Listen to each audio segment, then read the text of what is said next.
I've always wanted to live in a neighborhood with you, so let's make the most of this beautiful day. Since we're together, might as well say, would you be mine? Would you be mine? Won't you be my neighbor?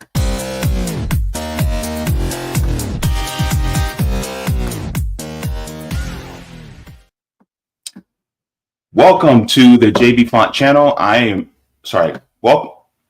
to the Jaybe show on Revolutionary Blackout Network. I am your host, James Fauntleroy. It's so good to see all of you here on this beautiful Sunday afternoon. The Jaybe Font channel the Jaybe show is every single Sunday at 1 p.m. Eastern Standard Time on Sundays on RBN. And also, if you guys have not already, go ahead and give a like to the stream. This helps me out very much. Thank you very much in advance for your likes. Good to see you in here. If you guys would like to, you guys can also join our mailing list by going at revolutionaryblackout.substack.com. This gives you email notifications whenever we go live, right? So you guys actually knew when we went live 20 minutes before. So you guys knew about it and you guys are on that list. So you guys don't miss out. All right. And also, if you like to, you guys can email us at revolutionaryblackout@outlook.com so that you guys have any stories you would like to submit, any corrections, or any types of, if you would like to let us, give us some kind words, some encouraging words, you guys can do that as well. Thank you so very much for that. Now, it's going to be a good show. It's going to be a good show. Look, I am so happy to have all you guys here. Can you guys see me? Can you guys hear me? Well, just to let you guys know, as a side note, this is kind of like a house cleaning thing. I did something a little bit different. Is my sound still a little echoey, or is it not as echoey? Let me know, because I did a little bit of modifications in here so that things can sound a little bit better and things can do a little bit better. I also did a little bit of decorating as well, just to, make things a little bit more happier here. So, and also, is the lighting okay? Because I turned that light off because I think that it was a little too bright on me, but let me know about the lighting too, because I'm kind of curious about that. Is the lighting decent? And look, I'm gonna be real. I'm a dark-skinned guy, so it's not going to favor me as much as it does other people. That's okay. It's all right. So thank you very much. Lighting is good, but still a little echoey. I got to fix that, but thank you very much. Now, while we're at it, I'm going to say hello to everybody on the outset. I want to get into this, and I want to be respectful of my guest's time because, of course, this is a very busy person. So what are we talking about today? Well, let's get into it. Oh, that was from last week. I could have swore I put it in. Jaybe. Oh, my goodness.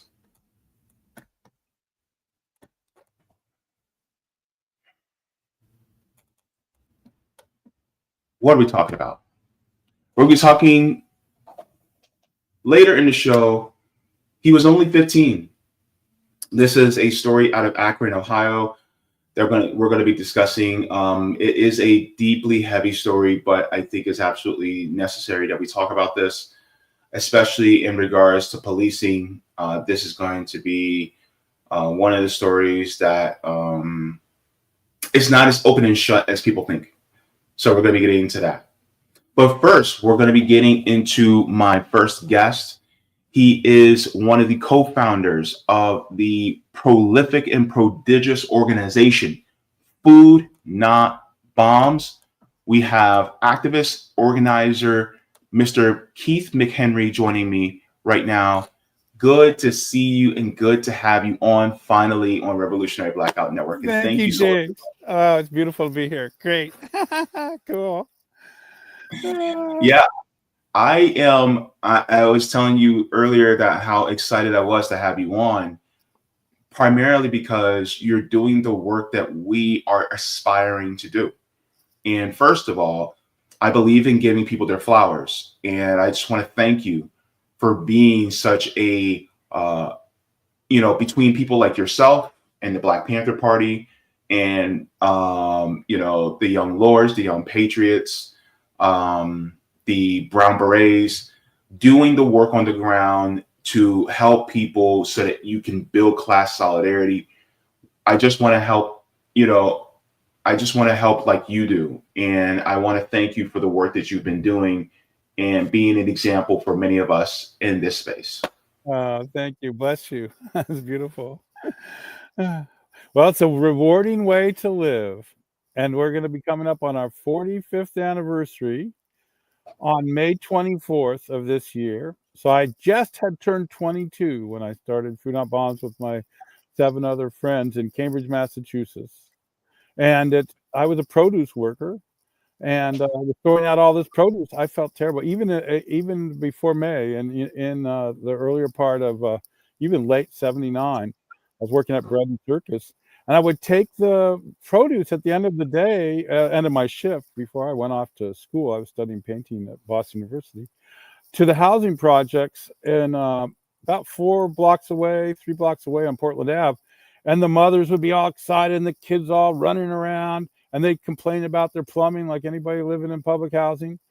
And then one day they tell me, the mothers go, "Hey, the building across the street is where they're designing nuclear missiles."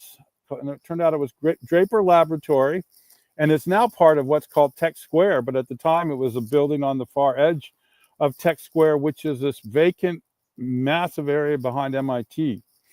So that's where I get the name Food Not Bombs from, because I was like, wow, these people need food, and they're building bombs across the street. So then the next thing that happens is we go up to Seabrook Nuclear Power Station. I was in a group called Clamshell Alliance and the Coalition for Direct Action at Seabrook. And that was a nuclear power station on the border of Massachusetts and New Hampshire. And one of the co-founders, Brian Feigenbaum, gets arrested for felony, mainly just because he was, back then, you could conceal your identity at these protests. So we would share the same names, like Emma Goldman and Alexander Berkman, or, Abby Hoffman. Everybody would have those names. But he spoke to the media, so his real name was below him on TV. So he became the target.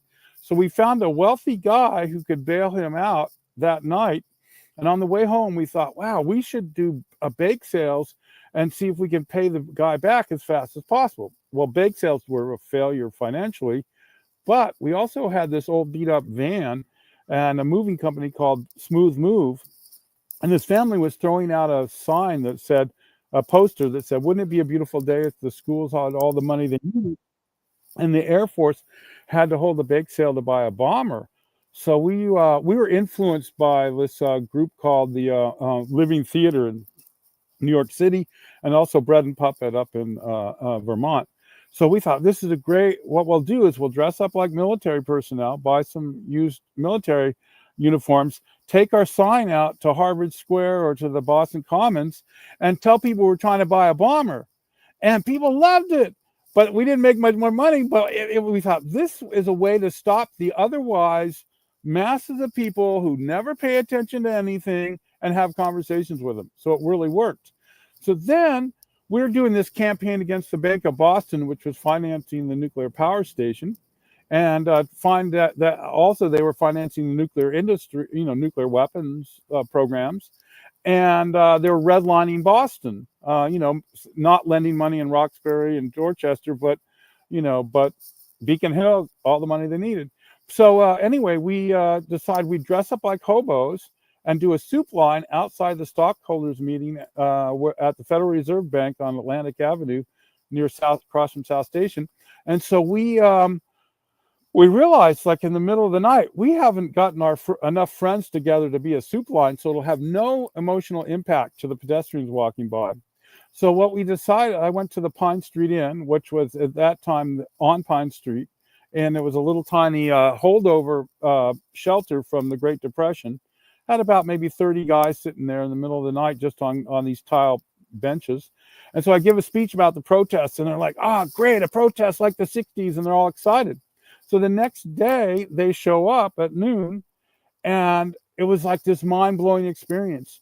and people hated us that were, the stockholders. Some of the stockholders of the bank loved us, and Reagan had been inaugurated that January. This was March 26, 1981, and so people are going, "Wow, Reagan's in office only like a couple of months, and there's already soup lines in America." That's what the Carter people were saying would happen, and so the guys, and it was almost all guys except for one interesting woman. The guys were interesting too, and they said, "Look, there's no food for homeless people in Boston."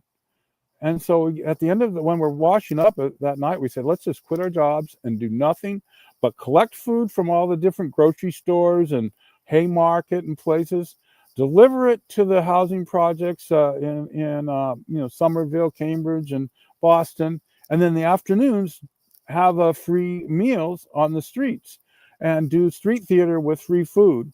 And so we did quit our jobs, and all went well for we were just hopping, doing this all day long. And then the landlady, Joan Blout, came to us and said, "Hey, it's 6 months now and you haven't paid any rent."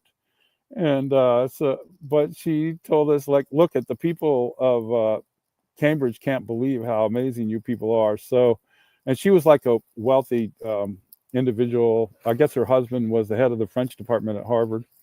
And she said, I just can't evict you. What I think, why don't we do this? We'll lower the rent from $600 a month. This is a 2-story house with a basement in Cambridge. You can imagine the money. And then I said, well, I'll lower it to $400 and just start paying next month. And we did, and I got a great job in Harvard Square at Passeums. And that's where I got to meet, people like Joan Baez and got to be flirting with Allen Ginsberg. He would always tease me and pinch my butt and stuff like that when I brought him his meals. And it was a lot like it was transformative, and it was the entire experience was amazing. So that's the beginning of Food Not Bombs. Wow. It's amazing how everything just starts from a place of empathy, and then that empathy just drives you to do to start coming up with ideas, like the dressing up like military members. That was rich. I absolutely love that idea, because it's just like, okay, well, if people want to support the troops, all right, support these troops that are actually doing actual work for the people on the ground in our own country. Yeah. All that money for the military, and Reagan was promising Star Wars and MX missile systems and all these things, right?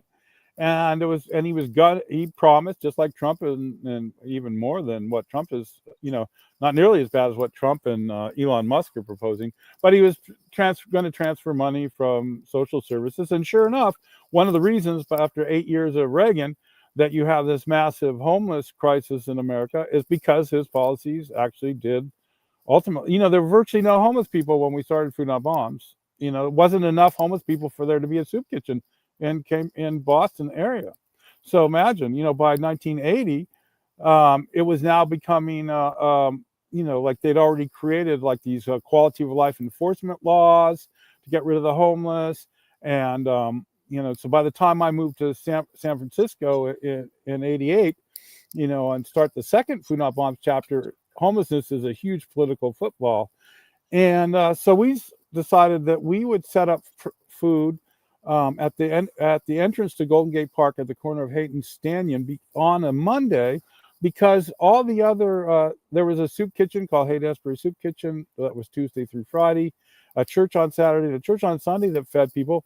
But because it's near Golden Gate Park, there's a lot of people living in the park, and so we set up, and it seems to be going pretty good. And then this hippie comes by and he says, "Hey, you can get a permit for this." In Cambridge, we had a permit. We were friends with Cambridge City Council. Carol Hill, who was in the Black Panthers, she was one of our biggest. She was a city councilor, and she was one of our biggest allies. And the mayor, Ala Vellucci, was a big ally. So we had like a permit, but all it was a half a sheet of paper with our how to get a hold of us if we left our stuff at Harvard Square. That's what a permit was. So that's what I thought I was getting when I wrote a letter to Peter Ash of Parks and Rec. And but then it turns out that it was a setup. The police had gone to this hippie who turned out to be the director of the Haight-Ashbury Soup Kitchen and told them they would shut that soup kitchen down if they didn't cooperate with the police and try to find out who I was. See, this is all before internet, so it's not. And I learned from I had a lot of Weather Underground friends. So what we always did, like when you move to a town, like in Boston, I was Michael Sullivan. I got all my utilities and everything under the name Michael Sullivan, even though I'm really Keith McHenry. And then he said, look at, get the white pages, which they don't have anymore, open it up, find the name that has the most pages, choose that name to get all your utilities. There's a standard,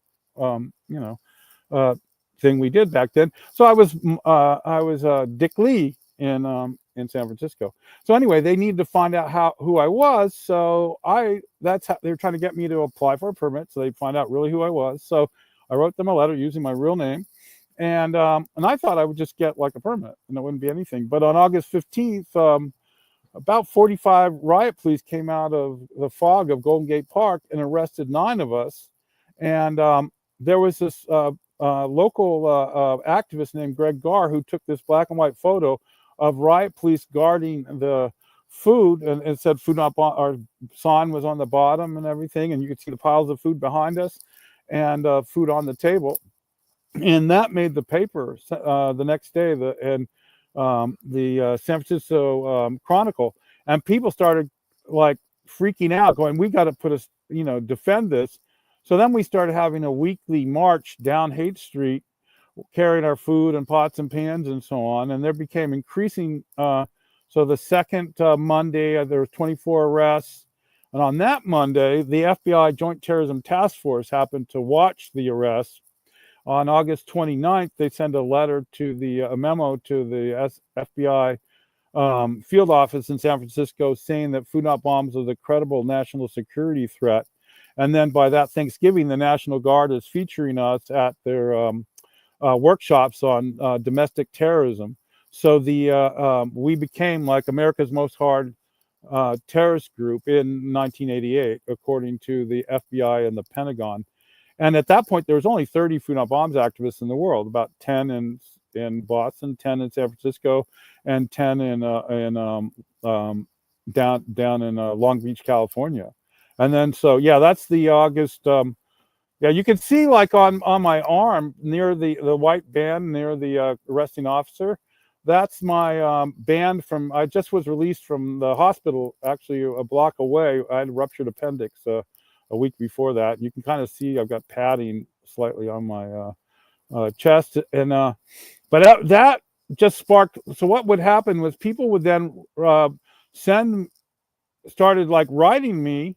Back then, no email, right? So they'd send a letter. Sometimes they just write a letter, food not bombs, San Francisco, and I would get it. And and then I would be, when I moved to San Francisco, I was homeless, so I'd gotten a mailbox, etc., answering service, and a mailbox on Polk Street. And the poor guy that ran the answering service, he said, "Can you stop using our service? I know we said it was $10 a month for unlimited calls, but had to hire 3 people just to answer only your calls."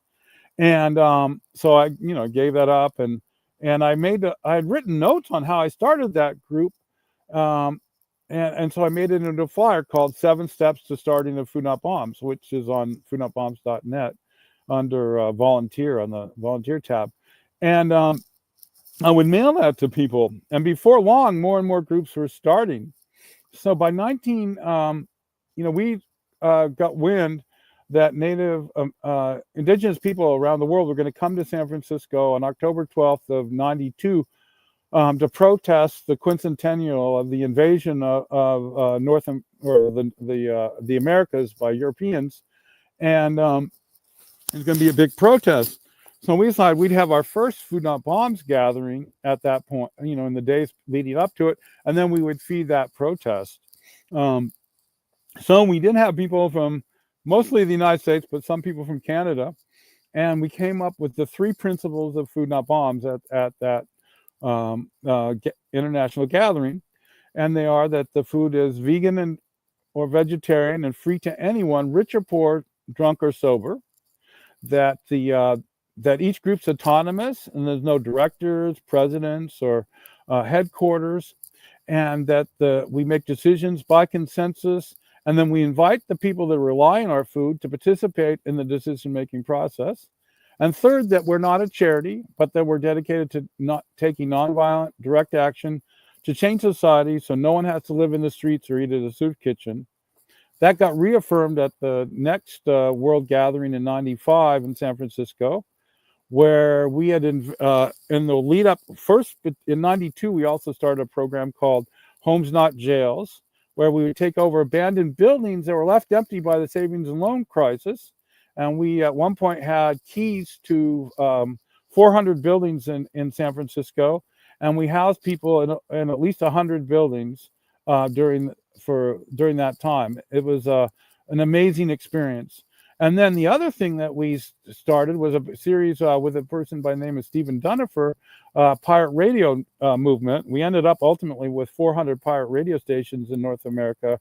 And so I was San Francisco Liberation Radio. There was Free Radio Berkeley and Radio Mutiny and so on. And so I remember when, so we had workshops on how to make FM radio transmitters, and that's one of the ways that we got that going. And then we decided we'd start this organization called Indie Media, and so that we could post on the web, which was a new phenomenon at the time, news about the Food Not Bombs gathering. And we rented a convergence center, and all of that happened over 10 days. There was a total of 136 arrests for feeding people during the gathering. The largest arson arrest in American history happened during the Food Not Bombs gathering, because we had a torchlight march to free Mumia Abu-Jamal and to be opposed to the death penalty. He was going to be executed shortly after that. So that was, I think, 270 people arrested at that. And it was just an amazing thing. So then all these people, roughly 1,000 people, signed up through the Indie Convergence Center and took all these ideas away with them. And the movement just grew and grew. So now that it's in at least 1,000 cities, maybe 1,500 cities. I just was in communication. I just got notice from Moscow Food Not Bombs. They're still happening. We have 5 people in prison in Belarus. I think they're on the second year of a 5-year prison sentence. The people in Beirut are like, I haven't talked. I got the money. The few times I had to have a person, I wired money to a Food Not Bombs activist in Montreal who was going to Beirut, and then she took US dollars or Canadian dollars, something useful in Beirut, and got it to Food Not Bombs. I know the Jerusalem and Tel Aviv groups they were doing a lot of housing demolition protests in occupied East Jerusalem, but I don't know. They've been doing anti-war protests. Occasionally I will see photos. In fact, you can see one of them on the cover of foodnotbombs.net. That's the Tel Aviv Food Not Bombs outside the U.S. Consulate in Tel Aviv. And, so Myanmar, we've been in there during the military clampdown, and the stories I hear from the kids there are just amazing. So also a weird thing is that I spent a lot of time in Nigeria, and the Food Not Bombs kids there have actually at one point became a part of a civic organization of the central government, which I thought was pretty unusual. And that amazing experience, like hanging out in West Africa, Food Not Bombs in Kenya, Ethiopia, and then and then it's all over Europe. I spent a lot of time visiting Food Not Bombs people in what used to be called Eastern Europe, which is now called Central Europe, and and then we've been super active in Australia, New Zealand.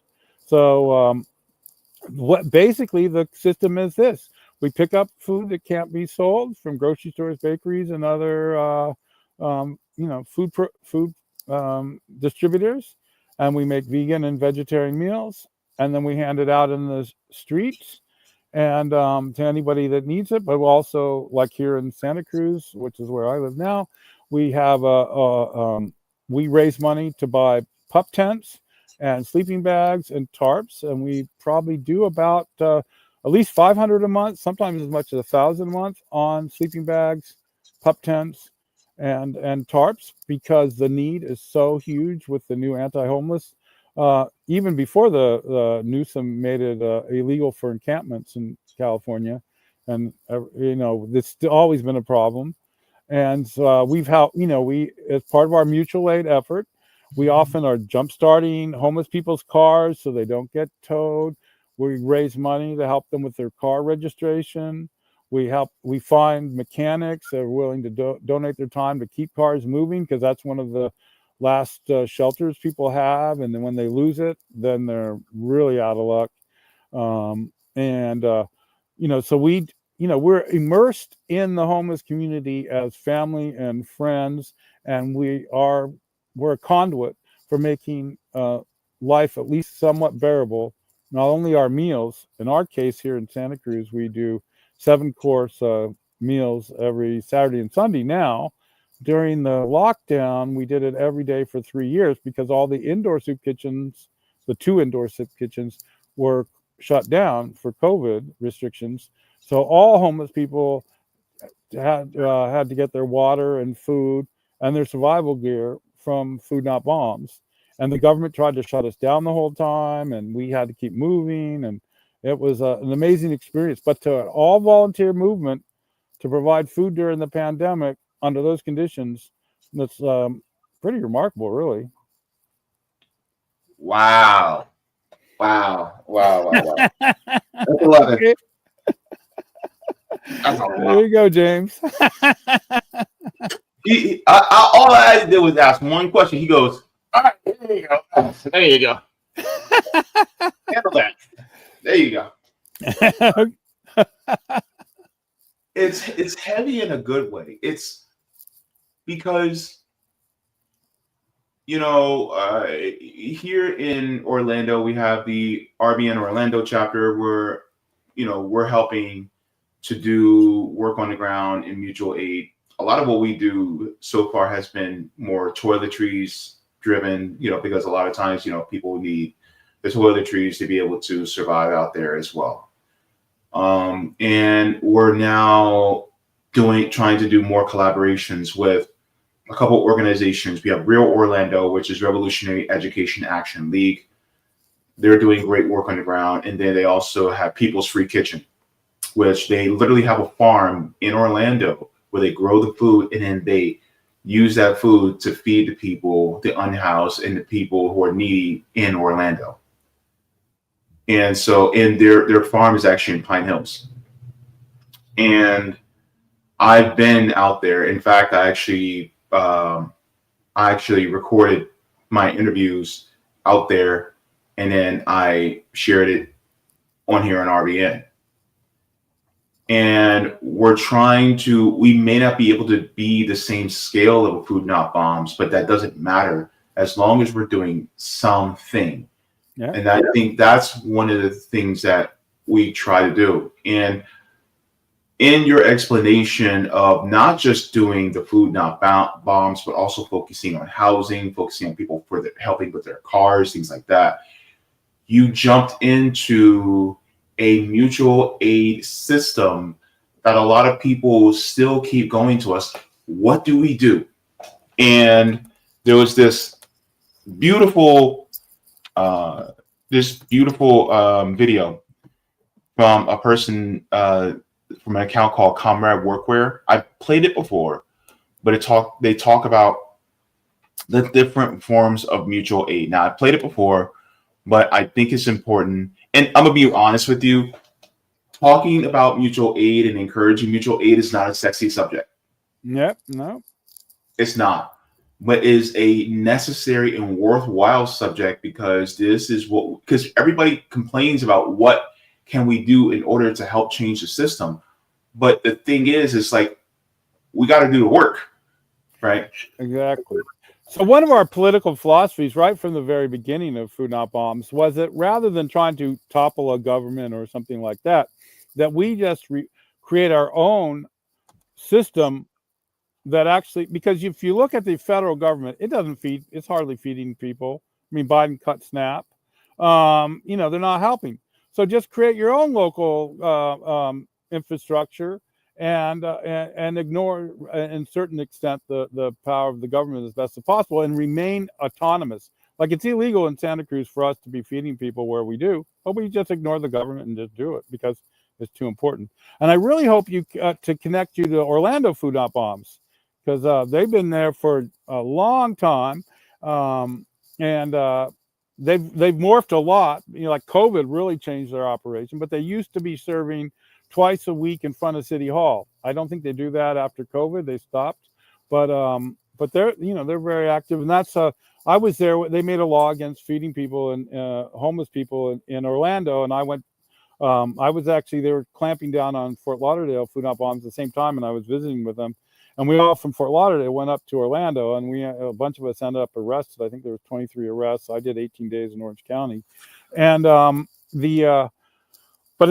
the mayor, Buddy Dyer, he called us food terrorists. I'm thinking of dividing my memoir into thirds. Wait, hold on. Buddy Dyer called you guys food terrorists? Yeah, food terrorists. And then he finally gave up the pressure. Here's a weird thing. Ron Paul was going to bring 400 people there to get arrested for serving free food at the Libertarian Convention. And I don't know if that's the fact thing that happened that changed his mind, but he eventually said, okay, don't serve at Lake Eola, just at City Hall, and I'll even add a pepper from my garden. And then when you think of the Pulse real terrorism thing, what a contrast. We're serving vegan meals at Lake Eola Park, and we're the food terrorists. Unbelievable, isn't it? That's crazy, because here's the thing. We're sitting here at RB in Orlando chapter. We're like, man, how do we give food to people who are unhoused in Lake Eola without getting fines or arrests? Right? Right. Meanwhile, you have people like Buddy Dyer. By the way, for people who don't know, Mayor Buddy Dyer is a Democrat. Yeah, the woman that had us arrested and put the law in making it illegal to feed the homeless is a liberal Democratic lesbian. So I mean, it's like it doesn't make any difference who people background are or how woke anything is.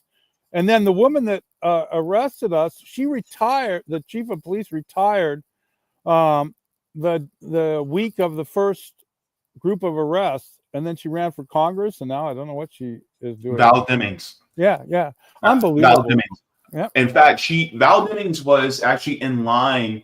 She was one of the people being considered for vice president along with Kamala Harris. Yeah. And Val Demings also, not only was she the chief of police of Orlando, her husband, Jerry Demings, was actually the Orange County sheriff. Orlando is inside of Orange County. So you literally had a husband and wife that were basically the heads of law enforcement in Central Florida. Oh my goodness, because that changes. I have a friend doing 40 years in prison, and there's a connection between those people. I didn't realize that her husband was a sheriff. But anyway, that's something to investigate. Yes, and then it gets even deeper, because when she became Congresswoman Val Demings, at that same time he became Mayor Jerry Demings. So now he's the mayor of Orange County, and she was a Congresswoman for the district that I currently live in. My God! So, and then when she lost her election. Then it was Maxwell Alejandro Frost who won her district. So she was literally my congressperson, as well as the chief of police of Orlando. By the way, her firearm and her squad car got stolen one time. That was hilarious. Oh my God. Yeah. Talk about responsible. And so literally they were a power couple in Central Florida. Black couple, power couple in Central Florida, overseeing the police and also clamping down on organizations like Food Not Bombs when they're trying to feed people. Yeah. And then the laws in when I was there, it cost $15 a night to sleep on the floor at the city shelter.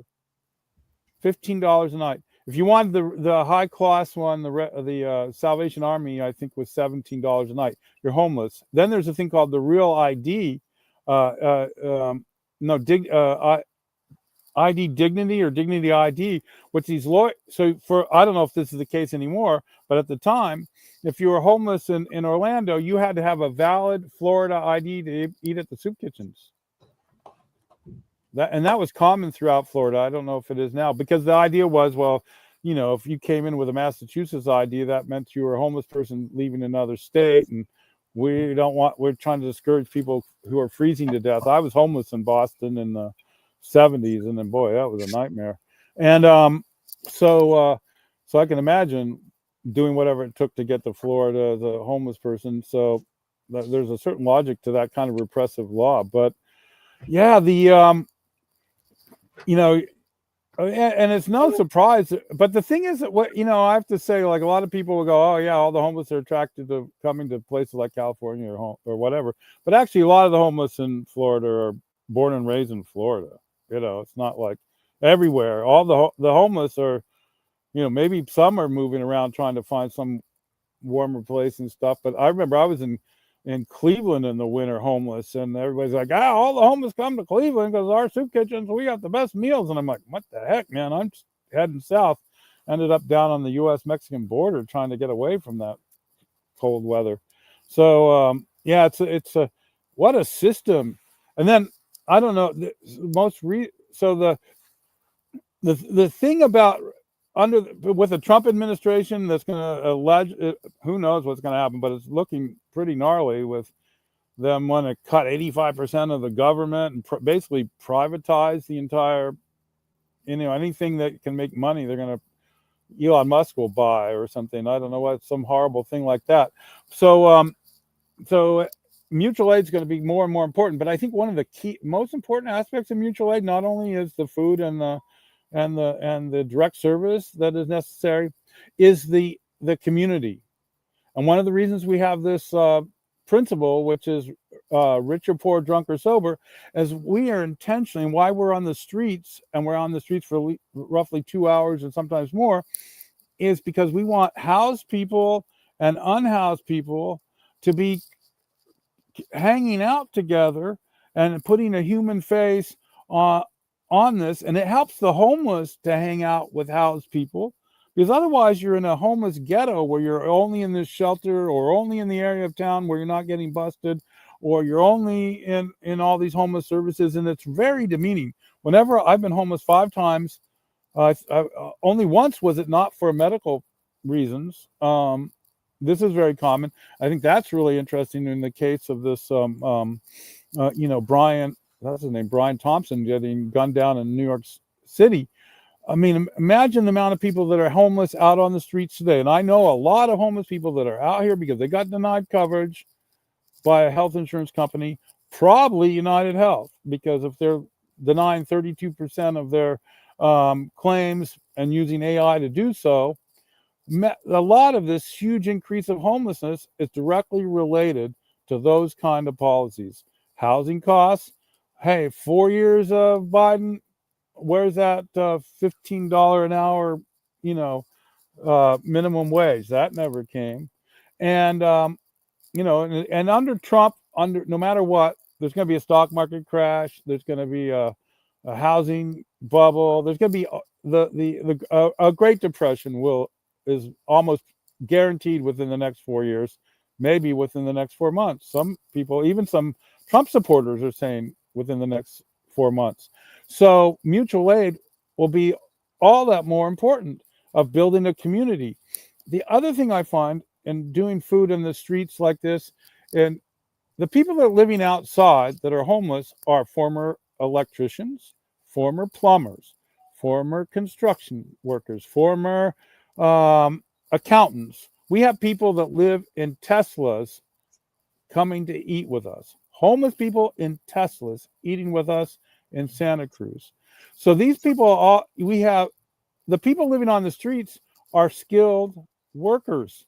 So when you do have a crisis, that's how we can go, hey, that guy's car can't get started. Who here is a mechanic that's eating at food not bombs? Oh, great. Can you help this guy?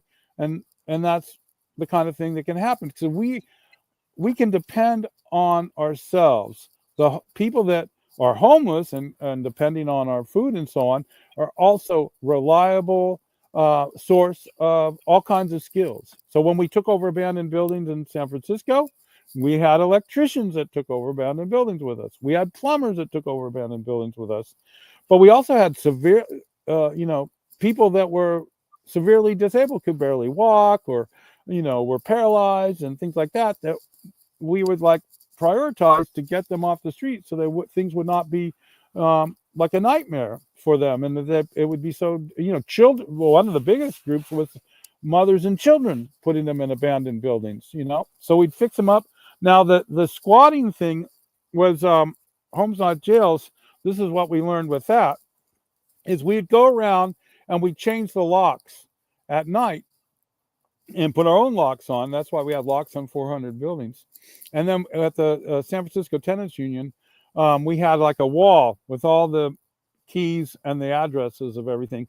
And in those days, because it wasn't internet, we would go to City Hall and find out who owned, we'd ride our bikes up and down the streets and find out and take lists of all the addresses of abandoned buildings, go to the tax registry, and usually it was a bunch of mortgage companies controlling the building, and often from other countries and so on. So then we would take that building over, and then we would find we'd fix it up, and we would we'd only work in the day fixing it up. We'd show up at 9 in the morning. People stealing buildings do not show up at 9, and then we would have it all ready for tenants, and then we'd give them the lease. We'd have the water ready for them, and we'd say, "Here's your house," and we move them in at 9 in the morning. And the neighbors would go, "Oh, that's so cool. They're finally renting that old place." And we did that all over town. And every once in a while, we took somebody else's squat by accident. We took a squat that a bunch of crackhead punks had taken, and they came back and found we had all these families living in it. And then we had this huge fight with them. And then another building we had to share. One floor was for the prostitutes, and the other floor was for the homeless people. So we had all kinds of mixtures of things, but largely it was just the people we put in the houses and people, and it worked out. Sometimes only for a month, sometimes for weeks, sometimes for many months, So maybe a year or so was the longest occupied squats. But and then we started taking over the military. So they decommissioned Presidio military base during this period of time. And there was a thing called Stewart-McKinney Act, which I think still exists, which is that decommissioned military facilities, the housing on it goes to the homeless first before anything else. But that almost never happened. I think 3 places did it in the whole country. And so we would take over Waring housing in the Presidio, which was this, we didn't even have to fix anything up. It was in perfect mint condition. But we would get arrested all the time doing it. And then we started another group spun off of us called Religious Witness with Homeless People, and they would take over the buildings. And, so it was quite the amount of things you can do creatively in groups. See, that's somewhat different than, a lot different than like the survivalists that are going to have their gun and all their gold in a basement somewhere and not be in community. Really, the way to protect yourself during an economic crisis and a political crisis is to cooperate and work together. And that's what mutual aid is about. Wow, that's beautiful. You're giving a lot of ideas of how we can help people to survive, because no matter who is in office, whether it's a Kamala Harris or Donald Trump, they're both beholden to the same masters. So it behooves us to actually focus on doing mutual aid with each other right now. And when it comes to, and one of the things I think about is, this is why certain ideologies, bigoted ideologies, we have to throw away, because when push comes to shove, if you see, for instance, somebody that's born male but they're dressed as female, but they're coming because they're unhoused, or they're coming around because they need food, are we going to sit there and go, oh well, you need to get your life better first before we can help you? And it's like, no, that's inhumane, because you're trying to get them to live a life that you want, versus them just being, by virtue of being a human being. I go back to the thought in the movie John Q. I'm not sure if you saw that, with the movie John Q with Denzel Washington, but he kept saying, to the crowd, sick, help, sick, help. It's like homeless, help, hungry, help. There's no like trying to, oh, well, this person has this particular ideology. And what I mean is, I'm not talking about anything that's harmful, right? Not like a neo-Nazi or something like that. But what I'm referring to is people who, could be, very, very traditionalist, or people who could be very, they could be LGBTQ, or they could be neurodivergent or something like that. Are we going to sit and, judge, and help based on, their outward appearance, when in reality we should just be helping people materially? And we got to get rid of kind of this right wing, left wing thing, and be like, it's the poor versus the oligarchs, really, because I find that there's actually a lot of the people that voted for Trump are actually not that enthusiastic about him. They just like living, they're suffering. And because of the way the media is, they think, well, you got two choices, so we do that, because I know a lot of wonderful people that voted for Trump, but I wouldn't vote for Trump, but they're desperate. They think, well, maybe something will happen. The other thing that's interesting is that so when America's hero, is this one woman on TikTok calls him, or the what's this called, the adjuster, takes out the CEO of United Health. That morning was the first morning I did not receive one phone call referred to me by United Health since February 2022. So every day from February 2022 until the day he got killed, United Health would refer between 10 to 20 Americans to me every single day from all over the United States, seeking food. And I could not, the stories were unbelievable. And thankfully I injured my back very badly. So I was laying around a lot. I wasn't out as much as I normally was. So I felt like I had time to talk to these people. And I talked to like I say, man, as many as 20 in a day. And the stories were, I have no food. I have not eaten in 3 days. Many said and many were outraged that we're sending money to Ukraine for a war. They would, I worked my whole life, and now I can't believe I have to beg for food. And the thing is that I used to call his secretary, the CEO's secretary, and say, please let your company know that it's not helpful to have everyone call me. I'm a guy on Social Security, and I'm like, mostly homebound right now. But you're $1 billion worth of industry. Why don't you get hire somebody that actually knows what's going on? Because what's happening is all those people would call me at 6 o'clock in the morning. They'd start ringing.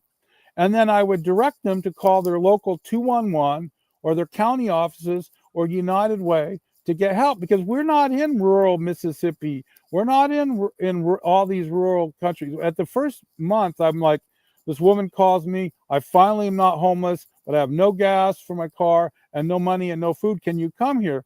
And she was 3 hours away from Memphis, Chattanooga, and Nashville. So our people couldn't get to, who's going to drive to one person's house with groceries 3 hours one way and 3 hours back? It's just not possible. And that eventually I realized that was almost always, very rarely. In Tallahassee, this one guy I was able to help a couple of times because our people, he wasn't that far out of town. But, southern Georgia couldn't find help.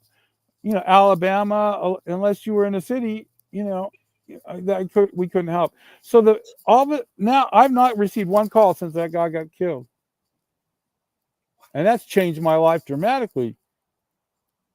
Because I'm spending 3 hours, 4 hours a day on the phone to hungry people all over North America. They're all over the United States. So that gives you an idea. And then I'd see these Democrats talking about the greatest economy in the world and blah, blah, blah. And I'm like, man, I'm going to forward my phone to you. This is crazy. You want to hear heartbreaking stories. And those are the pre-homeless, I call them. That's what's happening to people. There's this one guy, James, in southeast Texas. He gets $800 a month on his Social Security. He's 70 years old, has cancer. His wife has diabetes.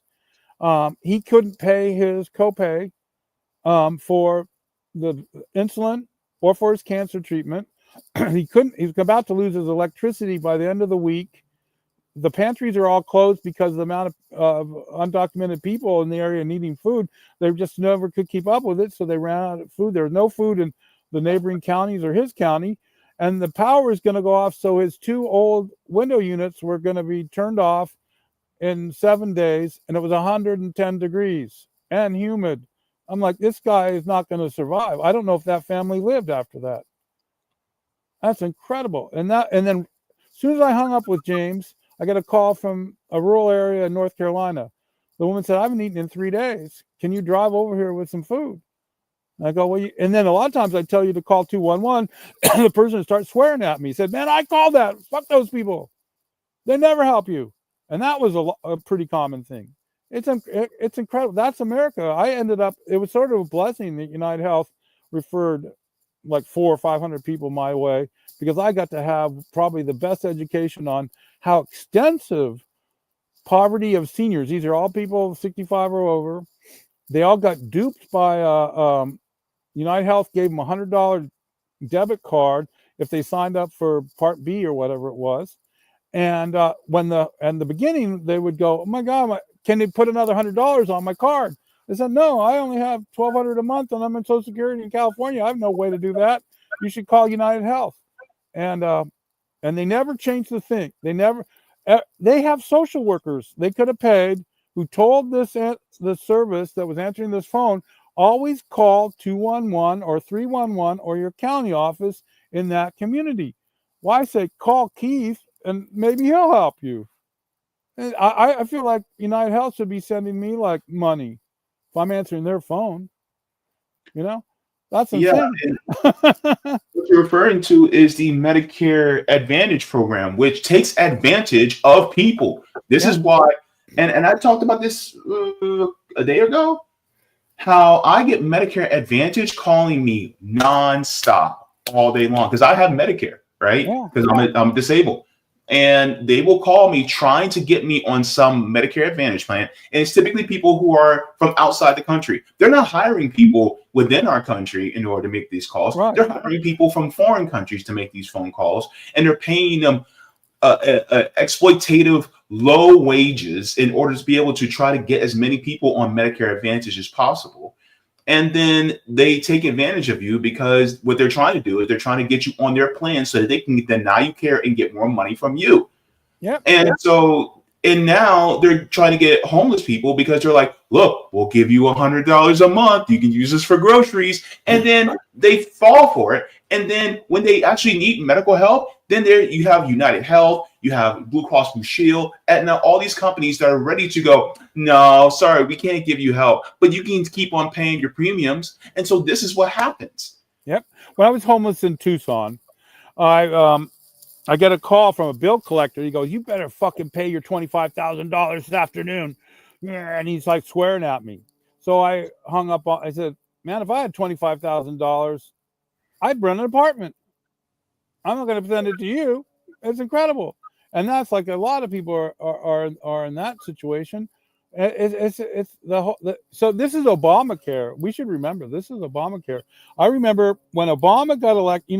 One little fact about Obama was when he was a state assembly person, he got wind that they're going to have universal health care in Illinois.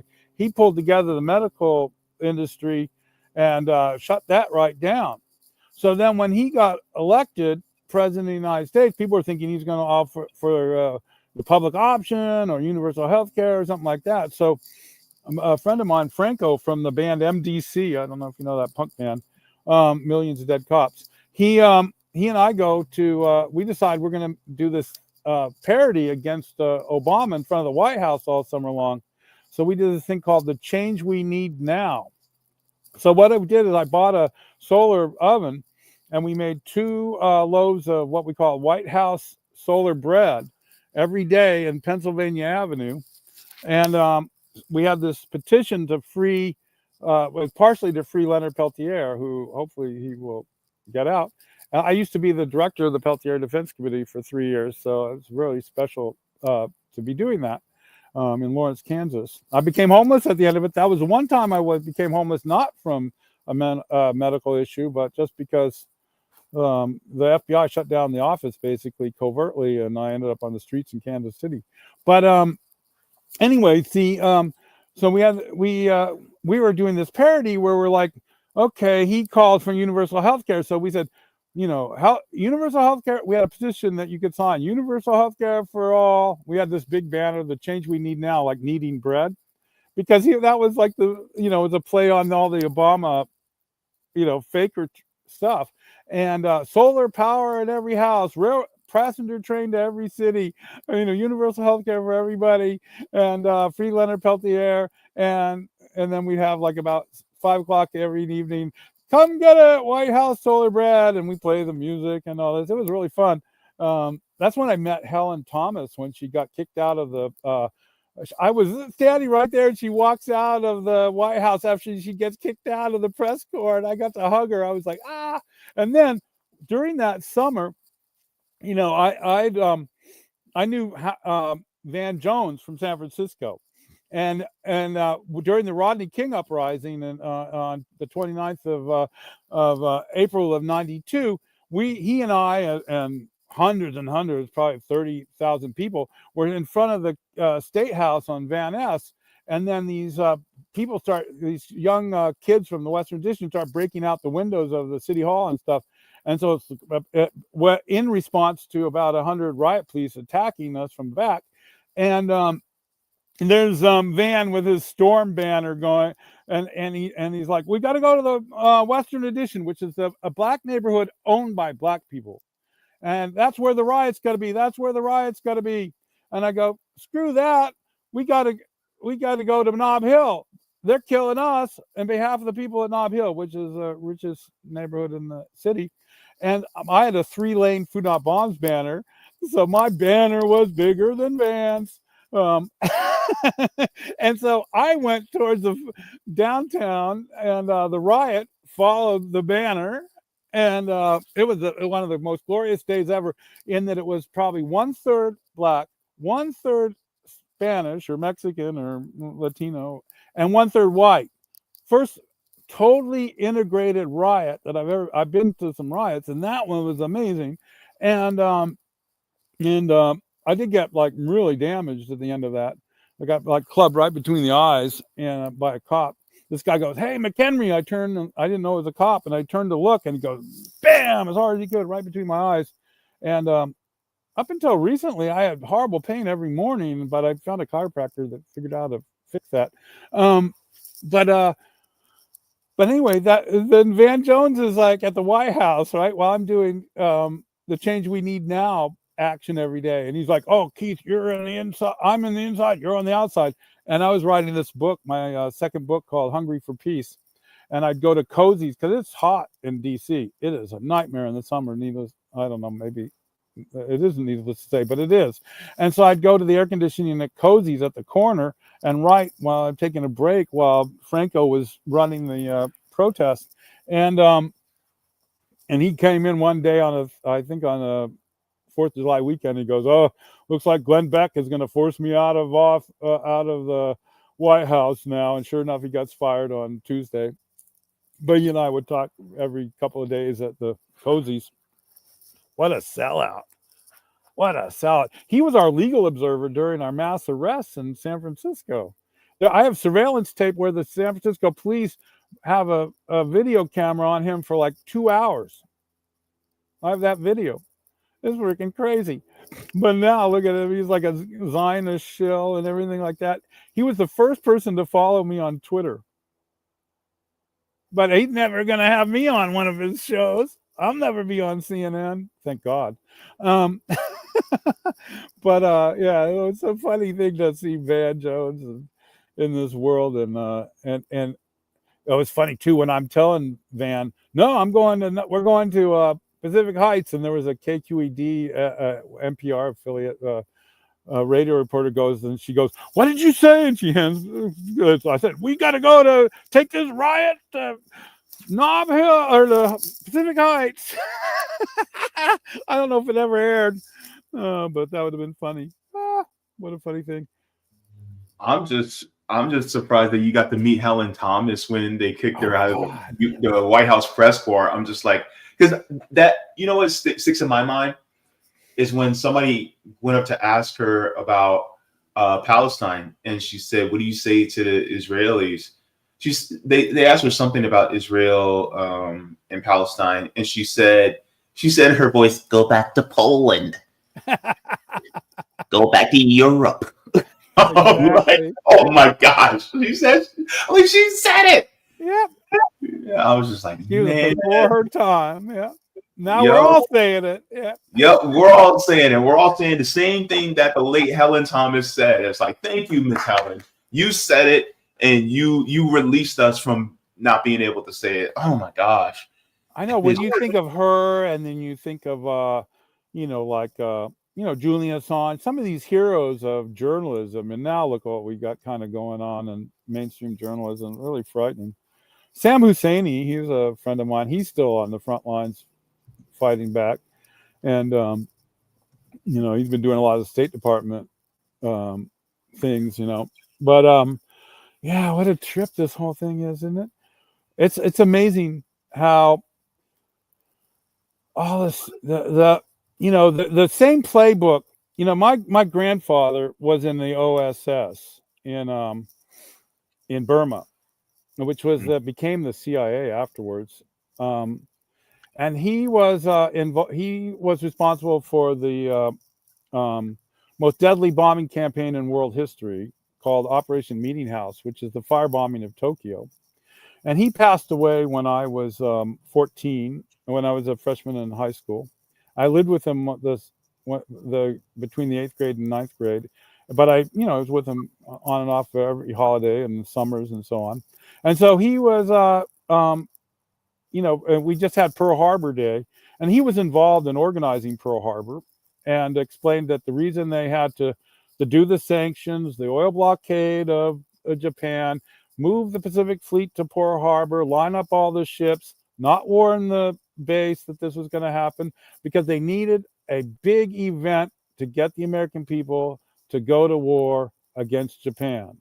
So he told me that. And then I used to watch him. He lived in Massachusetts, in Needham, Massachusetts.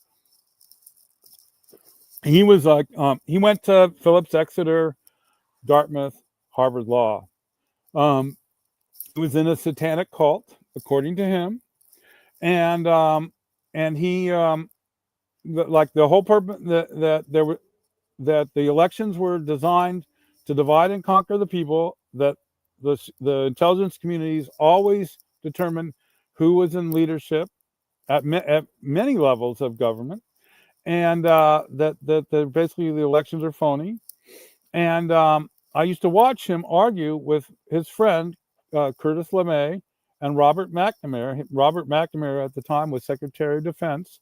And during the time where Curtis LeMay is going to JFK and encouraging the bombing of a mall in Miami to blame on the Cubans so they could invade Cuba.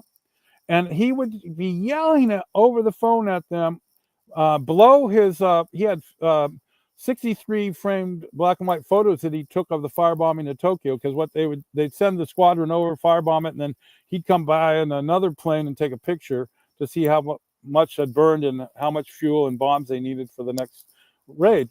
And anyway, he was very adamant that the United States should drop atomic bomb on Hanoi to send a message to the communists. And we are just blessed that that never happened. But I saw him for 2 years.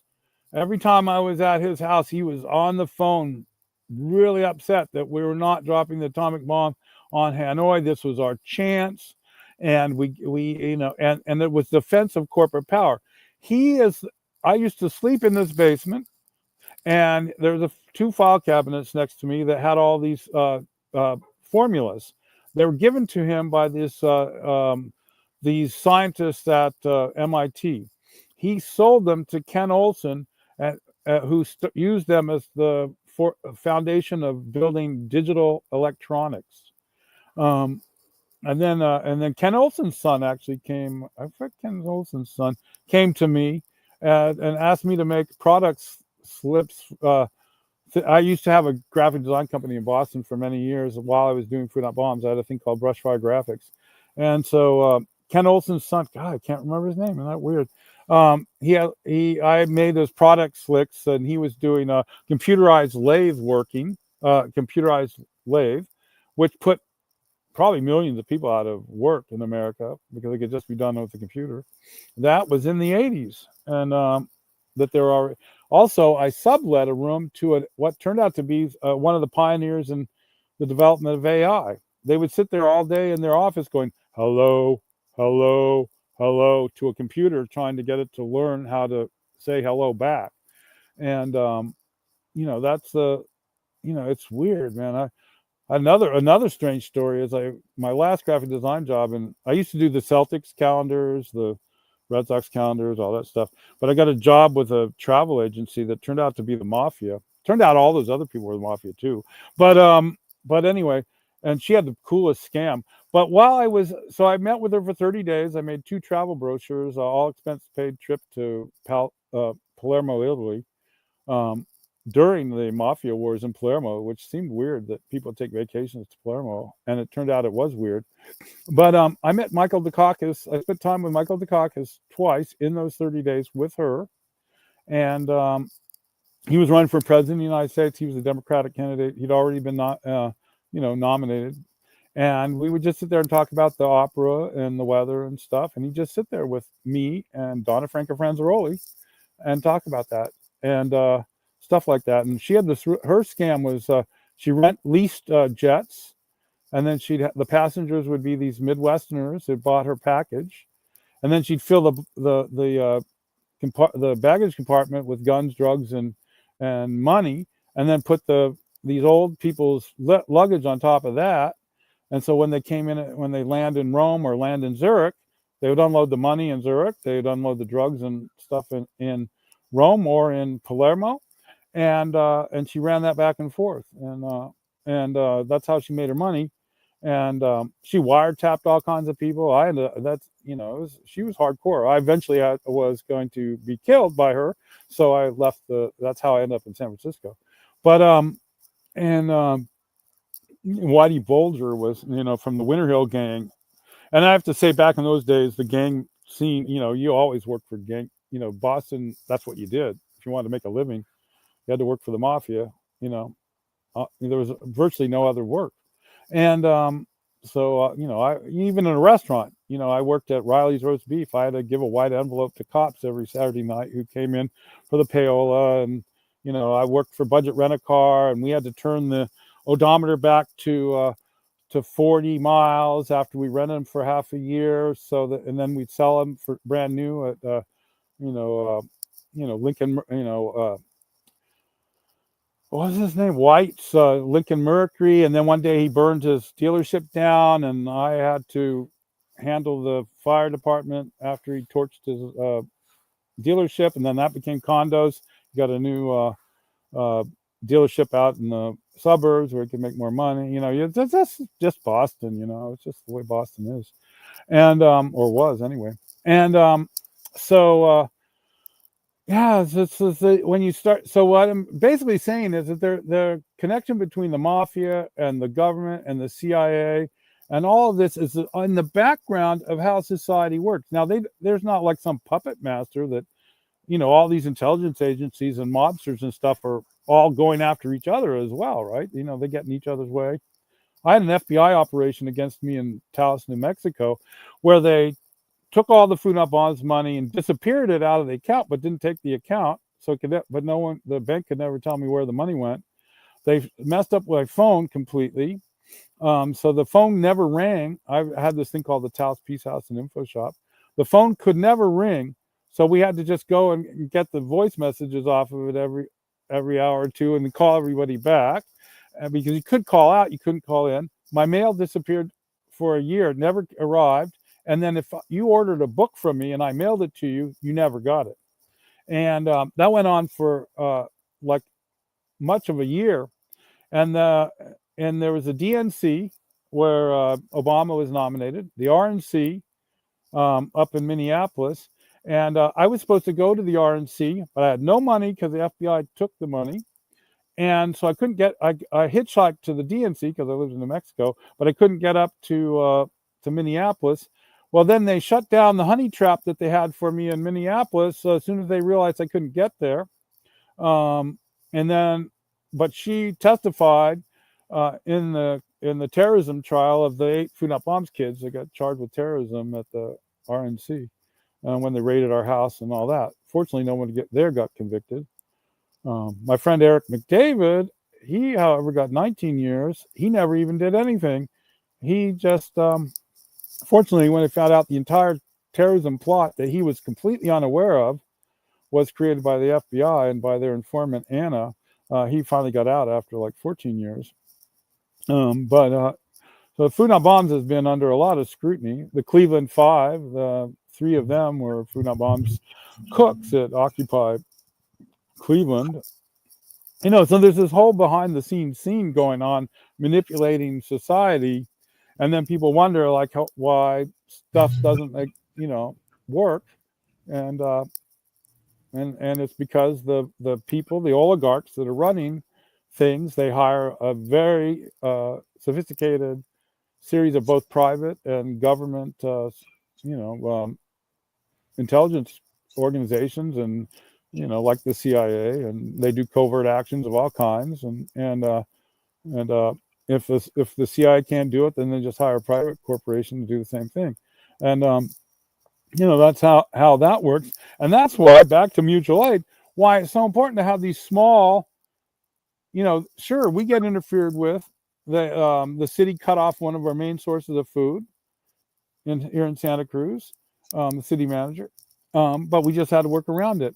But it's like it's a bit, they could, if we, as long, in a certain way, being autonomous from the government, that's, I think, the strongest political statement one can make, and still making sure all your people are existing and living. Very much, that's what got the Black Panthers in trouble, right, with the breakfast program. I was very good friends with Keela Nasha, and she, she did the Hartford breakfast program, but she passed away ultimately in San Francisco, and that's where I know her from. And that's, they can't, if it's successful, it can be just as much a target as a political movement. And in fact, in the United States, I think that I remember the Manhattan Institute was encouraging repression of the community garden efforts in Manhattan, because they felt like it was just spontaneous individuals just doing it on their own. They were taking over abandoned lots, fixing them up, growing food, and they were able to get the city to control all the community gardens. So they had the key to each of the facilities, and that social control is super important to the people in power. So as much as we can create our own alternative community outside where we're taking care of each other, and particularly as things get more and more bleak, I think that's super important. Wow, man.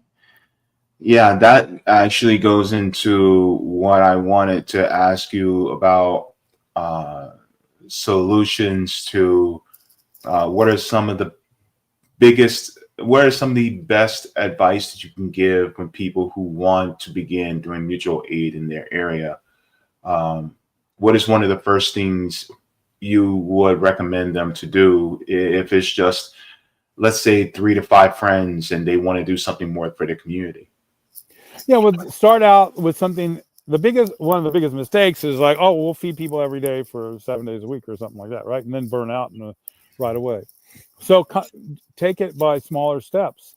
So, say for instance, in the 7 steps to starting a food up bombs, the first step is to contact, the produce departments in a couple of local grocery stores, and then deliver that food to already pre-existing soup kitchen, and do that for a while till you make relationships with the soup kitchen, and then you'll know like what days are best to serve the food, because maybe they've got chicken dinner on Wednesdays and everybody's going to be at that one. So don't do Wednesdays, because no matter what you're cooking, you're not going to compete with them. So that kind of thing, and just maybe then after you can just do fundraisers, and like you're doing, get shampoo and toothbrushes and things that people really need, and having it be like once a month to start out with, so that you're not burning out. So like a Food Not Bombs chapter, I typically encourage people to just do it. First get the systems kind of going, like pick up the food once a week and then deliver it to the other soup kitchens, and then one of the Mondays or whatever the week, usually it's a weekend, you start doing like maybe just groceries, and not having to find a kitchen and not having to cook at your house. And then as you got more used to that, then you got more energy and more volunteers, and expand it to meals, and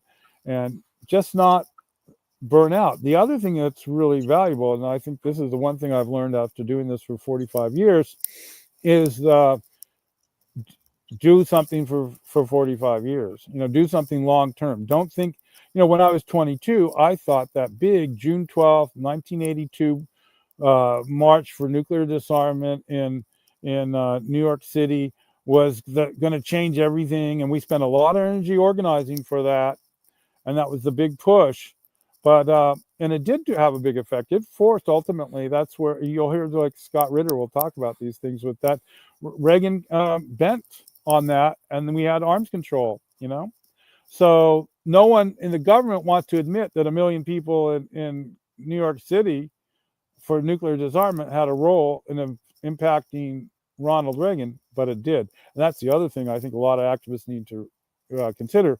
You're never going to. So, for instance, in our town here, Santa Cruz, they have to say that they're building affordable housing, and they had to open a shelter in an armory, and they make it out like it's a freaking big deal. None of that would happen if we didn't have endless pressure against the city to resolve the crisis of homelessness.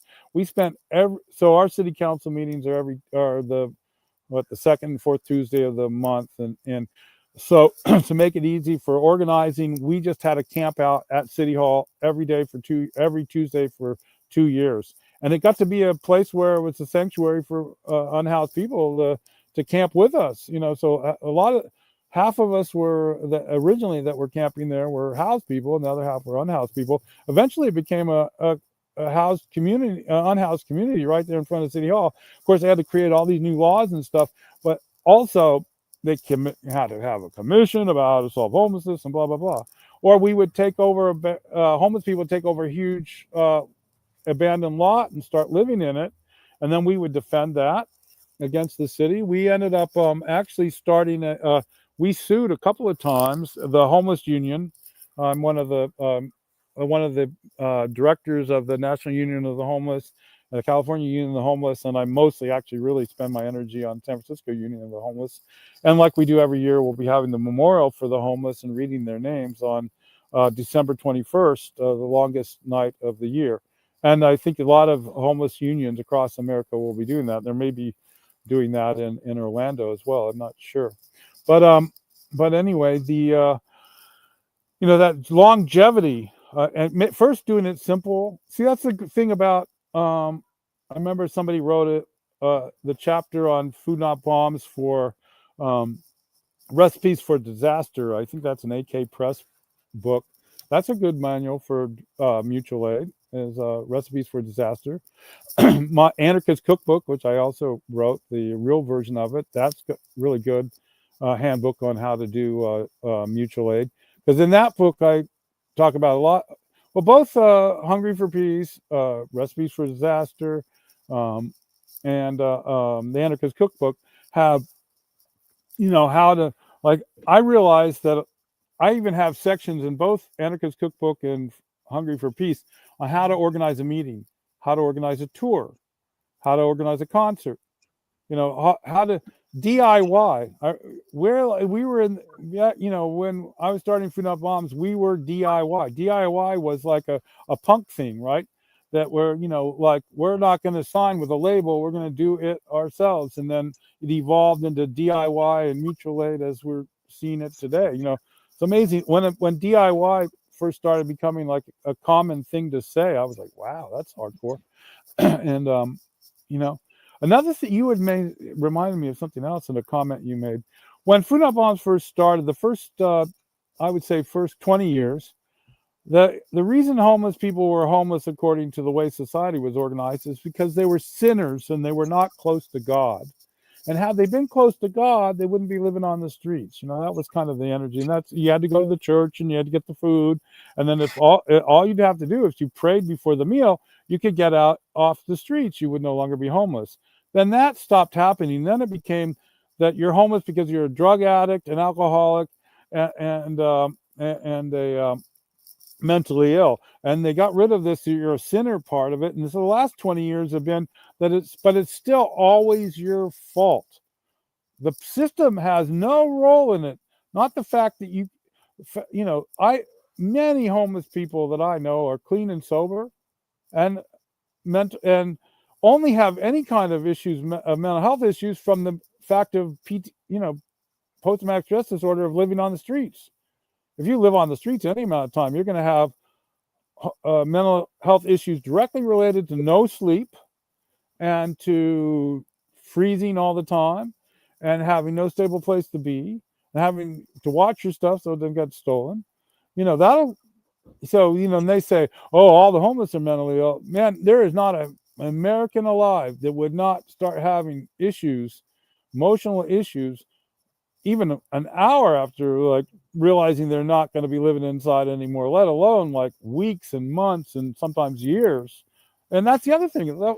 Homeless Americans over time, it's gotten worse over time, but it used to be you might be homeless for a couple of months till you get back on your feet. You might be homeless for a year. Now people are sometimes, I have friends that have been homeless for like 15 years here in Santa Cruz since I've been here.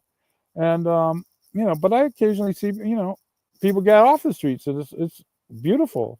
It's so beautiful when somebody finally is no longer homeless. But it's relatively rare. And it's the system. It's an intentional, we used to think, well, one of the reasons you have homeless people, when I was early years of Food Not Bombs, and I still believe this is true, but there is that it keeps you in line as a worker, right?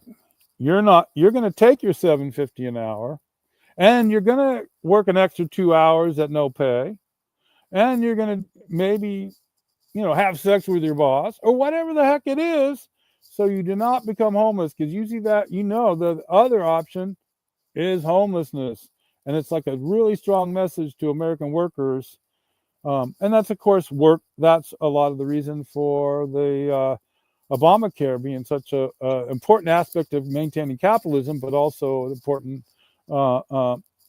process. Because when in countries where universal health care and it's not tied to your employment, if your boss sucks or your job sucks or you can't make enough money to live at that job, then you could go look for another job. Americans, we don't dare do that, because one, your health insurance policy is going to change and you're going to start all over, and you're not going to have health insurance, and so, and then workers' comp and all that. I have so many homeless friends who, I have one friend, he's like, I think he's 10 years into a workers' comp lawsuit.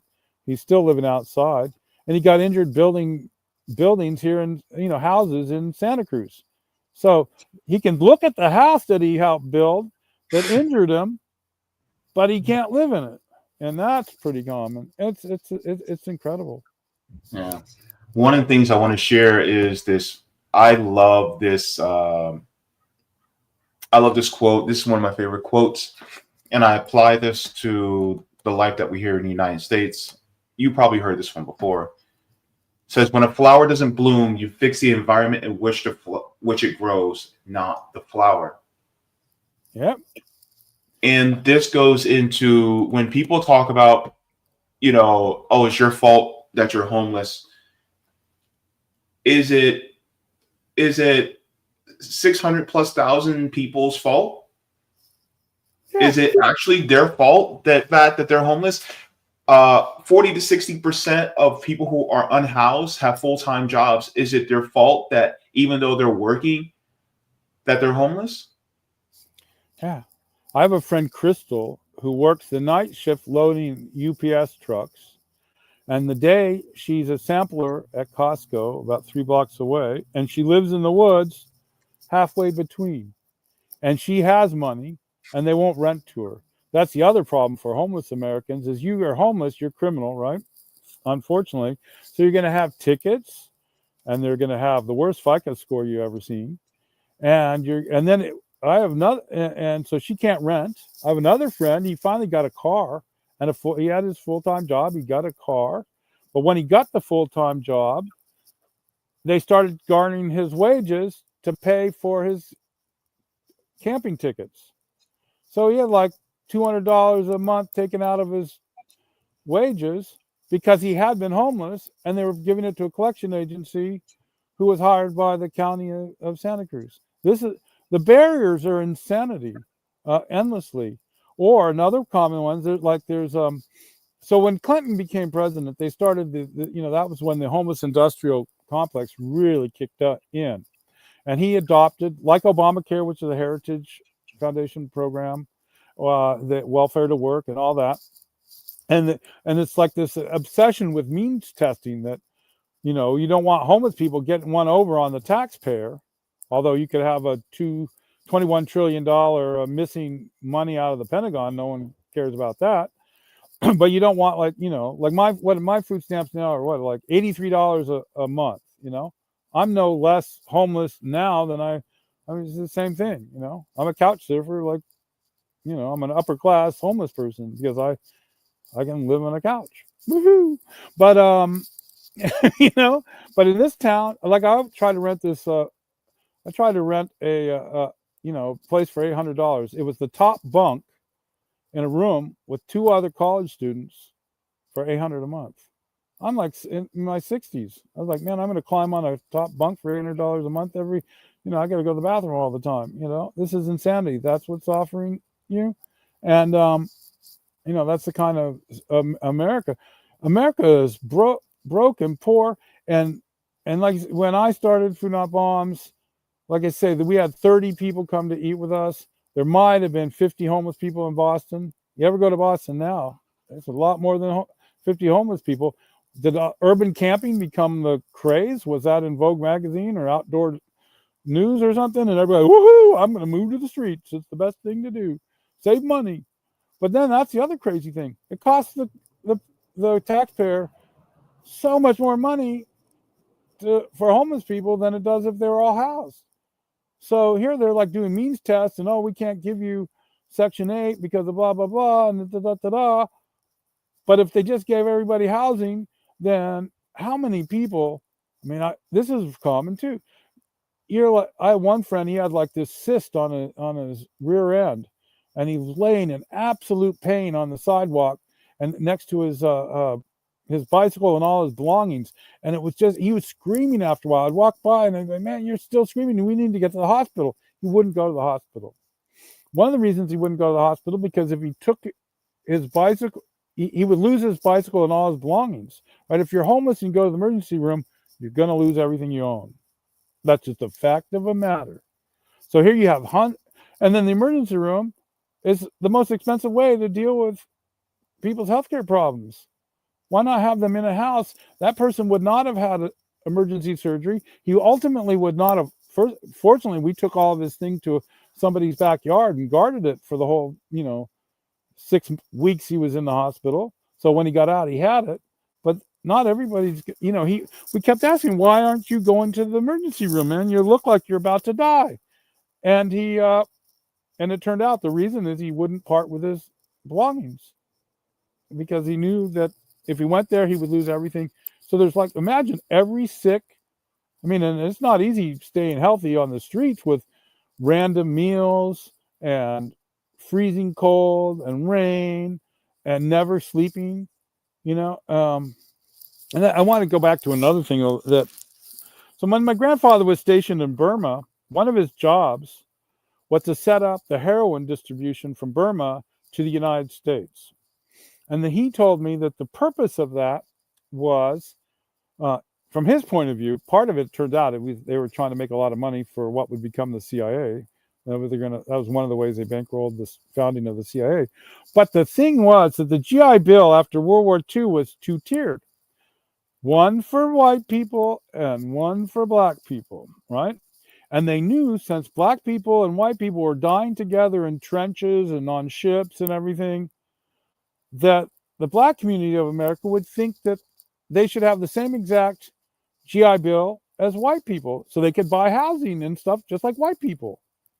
And my grandfather said, we can't have that. So what we're going to do is we're going to flood the black community with heroin and get them fighting each other and get them to be focused on dealing on their addictions and so on. And that way, there won't be an organized revolt against the two-tiered system of the GI Bill. So then we see like the Bloods and the Crips, right? CIA start the Bloods, or they infiltrate the Bloods and the Crips in LA. They start manufacturing out of, we know of Iran-Contra. These same folks are still running our government. Poindexter, Palantir is a Poindexter, basically when Poindexter is trying to do total information awareness and people were pushing back so much, they said, oh, we'll just give all this stolen money to start a CIA front organization called Palantir, and we'll just get Joe Lansdale and Peter Karp and JD or Peter Thiel and Elon Musk, and they'll just start these the same thing, which is called Palantir. Now they're basically that little crew of people are the ones running the United States overtly with the Trump administration. They're not even hiding anymore, right? So that's what they do. So the drug problem in the United States of fentanyl. So being in the homeless community all day, every day, you would hear people saying, yeah, man, I'm trying to get some more heroin. Need to get some more heroin. I'm running low, man, right? And heroin was cheap, and then you start hearing that the heroin was being stepped on with fentanyl to make it because that way it was cheaper. You take the same, pound of heroin and make it into many pounds of heroin if you mixed it with fentanyl. And then the U.S. leaves Afghanistan. And so it's for about 6 months after the U.S. leaves Afghanistan, it's a mixture of heroin and fentanyl. And then I never heard anybody in Santa Cruz look for heroin after that 6-month period of time. Only fentanyl. I don't think you could buy heroin in this area anymore because it was coming from Afghanistan. And they're going to have to start another war in another place. Maybe we're going to start getting Syrian heroin, I would suspect, right? And then there'll be a new heroin epidemic in America. And that's who. So then they say all the homeless are drug addicts. Well, the government's giving them freaking drugs. So in Santa Cruz, I have lost 6 people in one day. So somebody put fentanyl in little bags of marijuana and left them on the benches around downtown. And so my friends were like, Bruce found one. And so they wow, this is great. So there's like 3 of them. Well, let's toke up. And fortunately, Bruce didn't toke up. But the first guy took a hit, deader than a doornail. So, then I had, like I say, Angel died that day. I had 6 friends die that day from smoking pot that they thought was just pot. And so I made a poster fentanyl, chemical warfare by the government. Know where you got your, your stuff. And I'm putting it up at this homeless camp that we sued and defended 400 people from being kicked out of this camp in Santa Cruz. And so they had a bulletin board, and I put it up. And the director of that camp got really pissed and almost beat me up. I come to find out that the city employee is the coordinator of the 3 Mexican gangs that are selling fentanyl in. So it was a city-sponsored fentanyl addiction in the homeless camp. Our tax dollars. Unbelievable. So this is endlessly goes on. So when you see like the people living on the streets, and now they're putting the horse tranquilizer crap in it and everything, so people are like, that's to terrorize the public. And the part of the thing is, okay, we need to have a stricter, just like Biden and the crime bill and all that. And crack cocaine versus powdered cocaine, and this is all from in the early part was from the coke wars in Latin America, El Salvador, Guatemala, Honduras, it's the same pattern. Opium wars with the British in China never ends. So, Mr. Keith, basically what you're saying is that it's just a vicious feedback loop. Yeah, and it's a strategy that the people in power have implemented for generations. So when you're like uber rich in Europe, you have all these divide and conquer patterns. So like the royalty of England, they knew how to use opium to divide and conquer China and start Hong Kong and Singapore, and to use that as to reap massive benefits and control the Chinese government and so on. And that's in the 1700s, 1800s.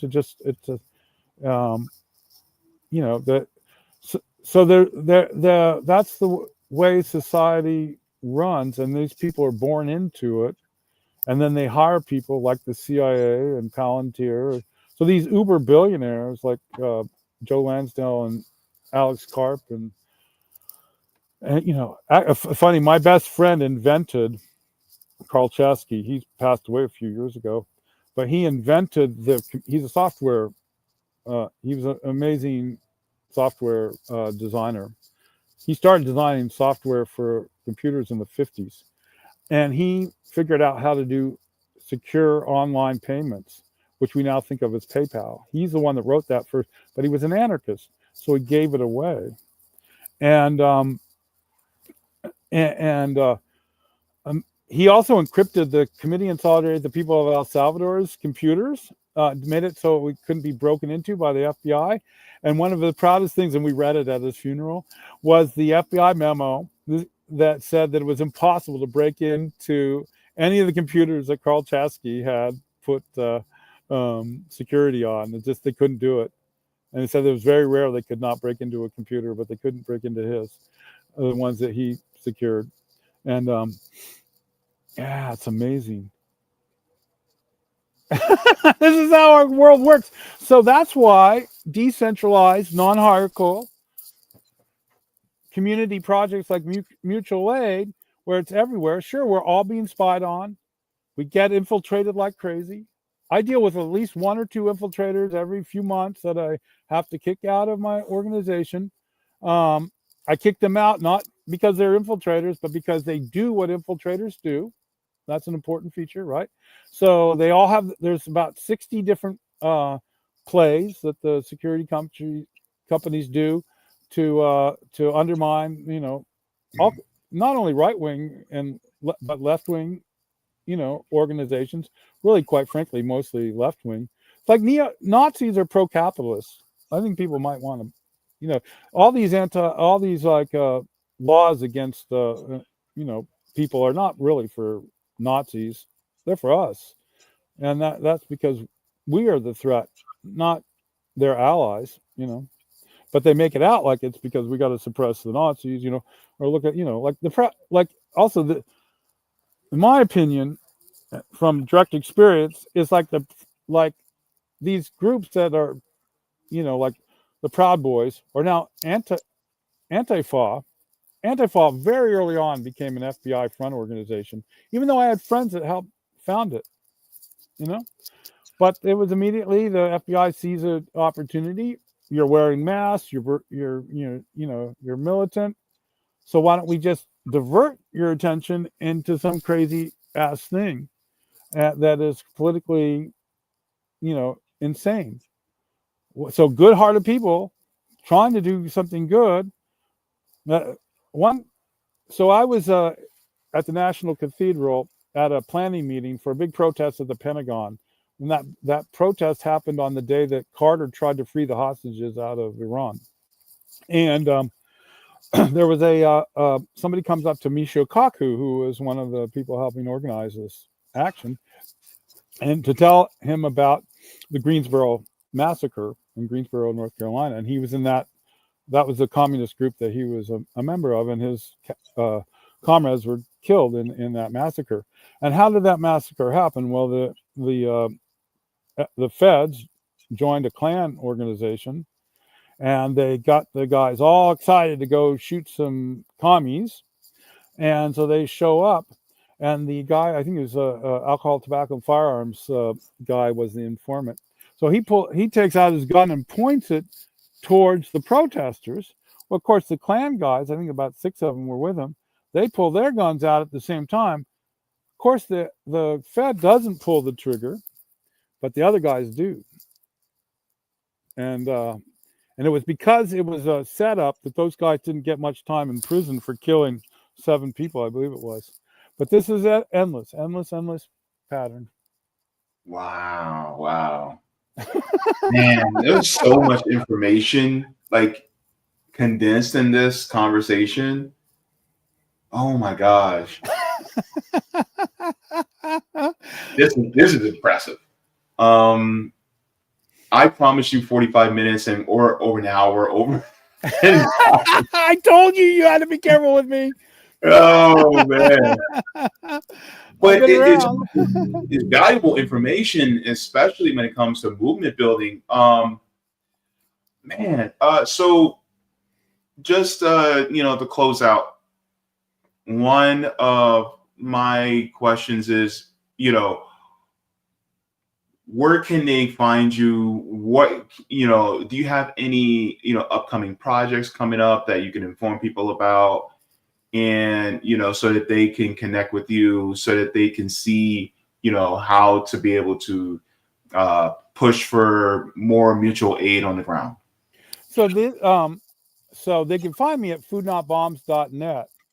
And there's a toll-free number there, which I have to call them and make it work better. But it's 1-800-884-1136. But if you go to foodnotbombs.net, you can see we have a map that shows you all the chapters that we are conscious of all over the world. And we try to update it. But it is, of course, a decentralized, all-volunteer, non-hierarchical movement. So sometimes stuff is not accurate, like a lot of it. And then, there it is. And then, and that's the Tel Aviv protest against the genocide. And so then the thing that I'm considering, and I brought it up at our local Food Not Bombs chapter, is to maybe have another Food Not Bombs gathering like we had in '95. We actually have had them randomly over time. Typically, the FBI has undermined the last bunch of them, but maybe try again. And that would be potentially in the early summer of this year. That would be the 45th anniversary. So I'm toying with that with other Food Not Bombs activists in other cities to see if they're interested. And I think you will find a homeless memorial in your community on either the Friday or the Saturday of the 20th or 21st. Also, and one last thing about these things. So we are autonomous from the state in all ways. I've been an anarchist since I was in the 5th grade when I became an anarchist. I was a communist in the 4th grade because of the Sputnik and everything. I was thought that was so cool. But then I read Thoreau's on civil disobedience, and then I became a anarchist back then, which really works good in the chaotic situation that we live in currently. But not that I have totally a million friends that are of every kind of political background. So that I'm not, I'm in solidarity with all of that. No problems. I know really a lot of the main people, like in RCP and Answer Coalition and Workers' World Party and all these different things. They've been in my world forever. I fed All People's Congress, which became Answer Coalition, their first conference at the basement of the Arlington Street Church. That's when I first met Gloria LaRiva. And anyway, it's important, I think, that for us to understand that the NGOs, the homeless industrial complex, is an important feature of the police state. So they use the nonprofit movement here in the United States to tamp down any kind of social change.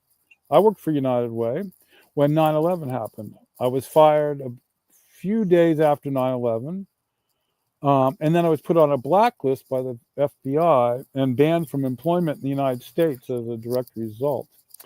But before they fired me, and we were geared up to call all of our clients, or not our clients, I guess we called the Raytheon Missile System and David Martin Field our client, but the people we were giving money to, and we told them that if any of their employees were caught attending a protest, writing a letter to the editor, in any way expressing dissatisfaction about a potential invasion of Afghanistan, United Way would cut off all their funding.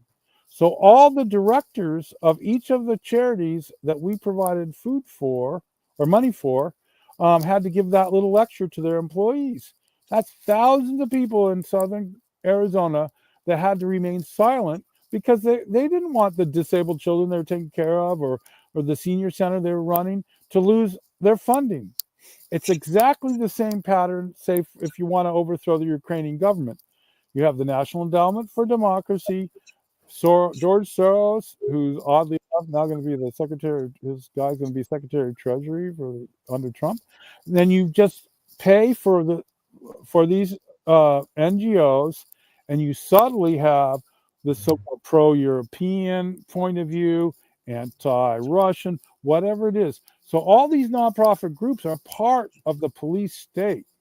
And that's why it is so important to have independent, non-state related mutual aid organizations, because otherwise, that's how.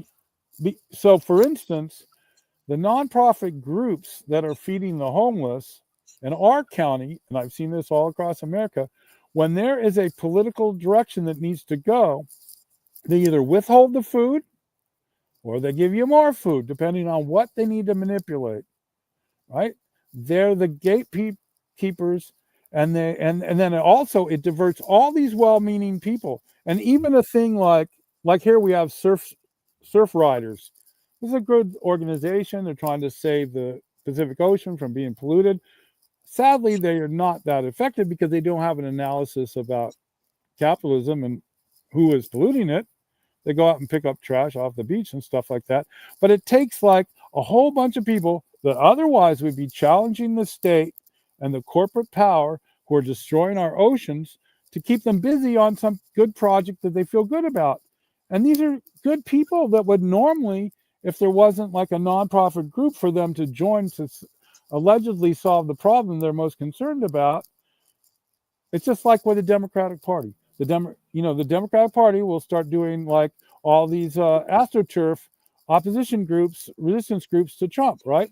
And people that are upset about these policies of Trump will join these groups and be guided right into the Democratic Party and more reformist ideas. And that system, so this is we have to untie this whole thing. And the best thing, I think, is to start these small mutual aid groups and our own and just build our own society outside the current society, and that's our basically, we of course we're getting resources from the society, what's being discarded, what we can use, and then right now we're on like the CIA's invented DARPA's internet. It's a drag, but we have to use what we're doing with what we have, but stay clear that we're not going to be part of the state. We're not cooperating with the state. If the state is doing something positive, that we're not going to interfere with them, but we're not going to have an allegiance to the state, and we're not going to, and we're going to cooperate with these nonprofits and stuff, but knowing that they're part of an intentional apparatus to control society, so it never is a threat to corporate power. Everything is about never being a threat to corporate power and to those that are running everything. And even people like Peter Thiel and them, they're just they're the managers, they're the front people, even though they're billionaires and they're hired by the CIA. But all these spooks and stuff are being hired by somebody else. They're working to control society for people above them. Wow. Well, thank you so very much for all the information that we were able to glean from you. And so please come back.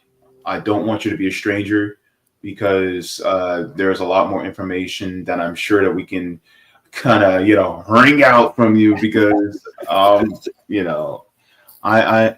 that's one of the things that I really want to get into, especially is to build dual power, basically what you were alluding to. So thank you so very much for coming on. Thank you, James. It's a pleasure to have you.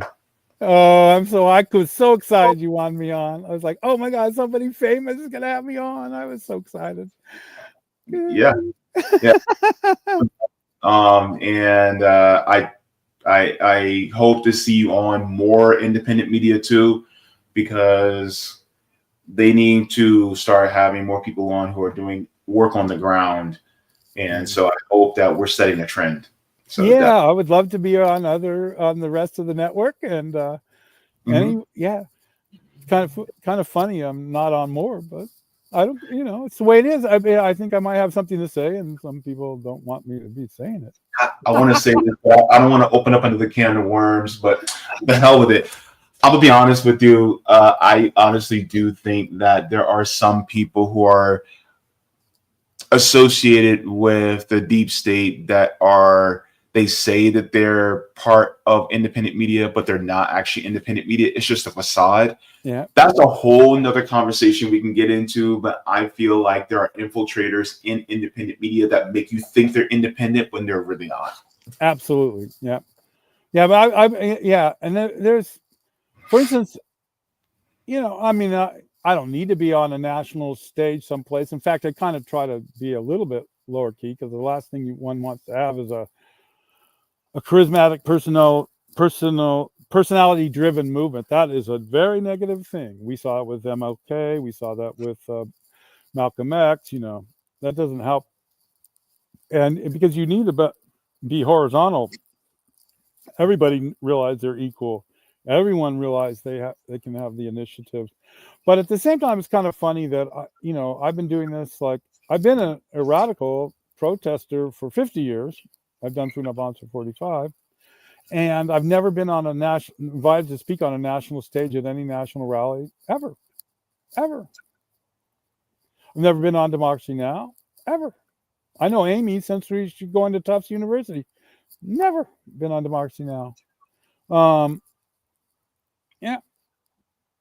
Wow. Interesting, huh? But I take, in a certain sense, I take that as a badge of honor, because somehow apparently I'm a threat. Why am I never on? I've known Amy since since the 80s. I've never been on. Never been. I've talked to her a lot of times. I've never been on her program ever. They talked about me when I was arrested in Orlando, but no one called me up and asked me my opinion why I was in jail. Look, it is a privilege to have you on. We had you on before Amy Goodman, so I consider that. Absolutely. You may. Thank you, James. I'm not so sure I'd go on anymore on the show the way it's going. She's going to bring out that white helmet thing again soon, so don't worry about that. Yeah, She's gonna be, she'll be hailing Al Qaeda and ISIS and their liberation of that's sad. It's too bad. But yeah. We'll talk more. Thank you so very much for coming on. Thank you, James. Yay! Thanks. Yeah. Bye-bye. Bye-bye. Bye-bye. Bye-bye. All right, everybody. So that was a very thorough and very informative conversation. I hope you guys got a lot out of it. I'm going to be getting into the next segments very soon. Just wanted to make sure that you guys go ahead and give a like to the stream. Thank you so very much for that. Appreciate it. There was a lot of info, a ton of info, way more than I was expecting. Times where my jaw dropped. I was just like, but yeah, this is why you guys come to Evolutionary Blackout Network. Okay.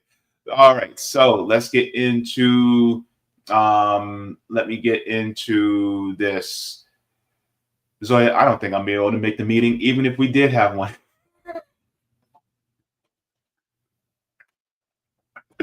I was not expecting this, but this was gold. This was golden. Sometimes when you have, oh, I forgot, Zoya. No, I was supposed to ask him about Vandana Shiva. Okay, I'm DMing him after this. Look, Zoya, you're gonna have to take one of those plastic wiffle ball bats and hit me over the head with it because I completely forgot. Is it the allergy meds that I'm on right now? Because my allergies is flaring up like crazy right now. That's why I've been blowing my nose the entire time. Zoya, forgive me. Forgive me. Oh gosh. Oh my gosh. But yes, I would love to get her on. I've been trying to get her on my channel for the long. I've been wanting to get her on too. We'll talk in the background. But anyways, let's go into the comments in the chat. And then we'll go into our next story because I want to really get into that too. Let me stop sharing there. What did you guys think of the conversation, by the way? Was there a lot of information that you guys just were like, what? Like the whole thing about like the CIA, and I knew about the CIA bringing drugs into our communities and things like that. But then it started to connect when he's talked about Afghanistan, because in Afghanistan, there are poppy fields, right? And poppy, is what makes opioids. I'm sorry, not the poppy fields, opium fields. And there's tons of opium fields that are in Afghanistan, right? But if they can grow opium in Syria, right? And what's going on with Syria right now, this all connects so much. I feel like that dude from Always Sunny in Philadelphia, where he has the board and he has like all the lines going all over the back of the board. That's how I feel right now. It is crazy. And I know I'm taking time. I'm sorry, but the hamster wheel is going. This is why you got some channels, and I'm sorry, I'm going to put this out there, but this is why you got some people on the left who they will suddenly overnight have millions of followers on Twitter, suddenly overnight get hundreds of thousands of subs on their channels. And yet here I am, here RBN is, we've been trying to go get to 50,000 subs for how long? I have yet to reach 5,000 subs on my channel. And yet you got some of these channels who they somehow get all these subs overnight. And I'm like, how the hell did they do that? Is it just because they somehow finesse the algorithm in some way? Sometimes we are watching infiltrators and we have no idea that we're actually watching them. I'm sorry, but some people, some of us are gonna have to wake up and realize that people want to keep us within this box, within this system, so that we'll work the system or try to piecemeal the system. But then next thing you know, they're saying they're trying to keep us on this particular track, when in reality, we need to get off the tracks. And that's the issue. Well, baby, I'm telling you right now, because if the CIA can infiltrate our corporate media, you damn sure know that they infiltrated independent media too. Let's keep it a bean. Let's keep it a buck. And it may even be people that we may like. I had no idea I was going to be talking about this, but I'm going to be real with you. All right? Because RBN, we real with it. Boy. And why hasn't he been on Democracy Now?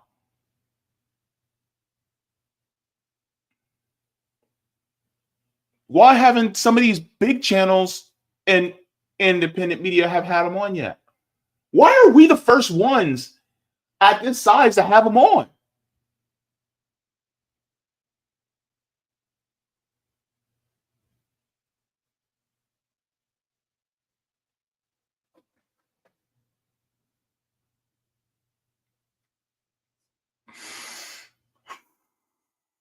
I'm having him on my channel. I don't care. I'm having him on my channel. I don't care if it's a $5 stream. I'm having him on my channel. All right. So did you guys like the stream? Go ahead and give a like to the stream. Let's go to the chat. Sorry, I delayed it, but I had to get that out. It was something stirring in my spirit. The ancestors were like, James, get it out. And that's what I did. Sorry, guys. But let's go here. That woke me up. All right. Thank you so very much, Roger. Yes, I'm going to read all this. No, I don't care. We're going to get into it. I ain't got no meeting to be at anywhere. Anyway, so we good. Love you, Zoya. I'll talk to you later.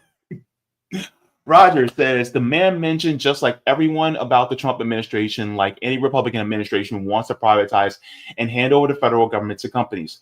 That's the reason why I say we can't depend on the federal government, because it switches from one party to another every 4 or 8 years. That's exactly what I say, Roger.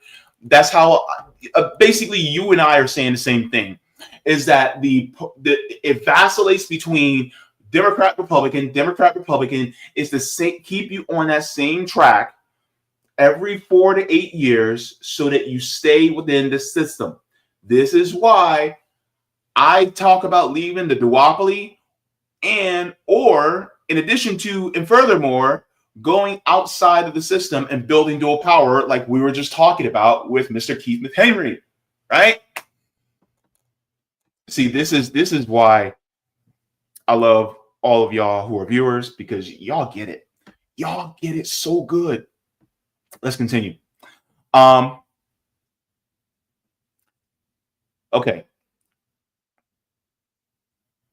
Says, notice when it comes to state government, they stay one color or the other. Therefore, what's going to happen is we're going to have to make these moves in the states. Anything you want to see happen nationally, you can emulate at state level. For instance, Federal Government Environmental Protection Agency, New York State Government Department of Environmental Protection, Federal Government Department of Interior, New York State Department of Environmental Conservation, Federal Citizen Financial Protection Bureau, or New York State Department of Financial Services. Even though because we don't have state income taxes, you can still have Florida State Public Bank. This is how it works. The tolls and the fares for public infrastructure, what gets deposited into public bank, which is marked up to finance more, while the low interest that was charged goes to building a surplus that you can use to finance state versions of what you would like to see nationally, such as state Social Security. which would close the gap between what you currently get for Social Security and the cost of living in your state, possibly go even higher, putting you 20 feet above water. Also, TRICARE for All start government agencies that would provide a path for worker cooperatives and other types of cooperatives to birth, grow, and proliferate. Universal basic income, social housing for all that could be yours. Maybe you can sell running a CBI, Citizen Ballot Initiative, for a public bank to keep. Also, more people need to be educated about it because it touches everyone's sacred cow. The dangers of public-private partnerships, regardless of it, if it is cooperative in government or corporate in government, is when it is to fulfill something that can be cured or solved, the problem will never get solved. That's true. Like local communities with mutual aid handle things like that. This applies to not solving the problem of homelessness, healthcare, infrastructure, etc. Nothing saying that they should be public-private partnerships. I believe in them for cooperative and government, not corporate government, but whatever it should not be something that the government can solve. I just thought of a CBI mixed income apartments where 20% of the units will be filled by those whose net yearly income is minus 50,000, 20% 50,000 to 100,000, 20% 100,000 to 150,000, 20% 150,000, 200,000, and 20% 200,000, 250,000. Plus the rent will be 20% of tenants' income. Of course, it will get kind of more in the weeds with 2 or 3, 4-bedroom apartments because they're different income brackets, but they will be equipped with all the amenities like a real gym, community co-op garden, veggies, herbs, legumes, fruits on a vine, pool, open space, practice yoga, qigong, and subsidized by a public bank, but for tax write-offs for the higher income people to occupy as well. When professional managerial class are in the same space working class and those who must live off fixed income provided by the government, professional managerial class will start humanizing them. Final thing, this guy puts way too much information out there and I'm going to have to watch it again. Yeah. Information overload. How do you think I feel with you, Roger? The only thing difference is in text. 2. What episode are you up to? I'm in the middle of episode 9. I didn't get to finish. It says check email. What you did with Maddie. You beat me to the punch. With Matt. Oh, Maddie, you beat me to the punch because that's what I was going to suggest you start doing to keep that up. Oh, I'm loving the guys throwing up a guilt trip on you about how come he's not on other networks. I'm loving this. Shame the hell out of everybody. He sacrificed a lot. Let's give it to him. Yeah. So yes, Afghanistan, Al Qaeda was trying to eliminate the poppy fields because they know how they're against drugs. They have been on this fight for 20 years because CIA is trying to get farmers to grow these plants. They told people, if you grow poppy, we're destroying your crops. Wow. This is all really great. Let me go into the rest of the chat just really quick.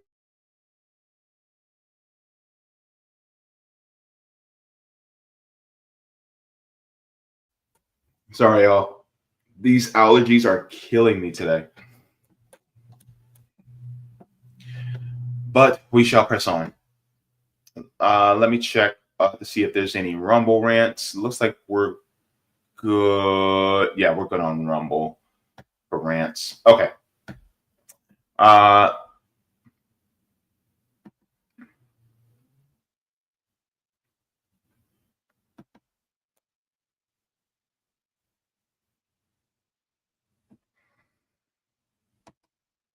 I'm only going to do a couple because I am way past my time.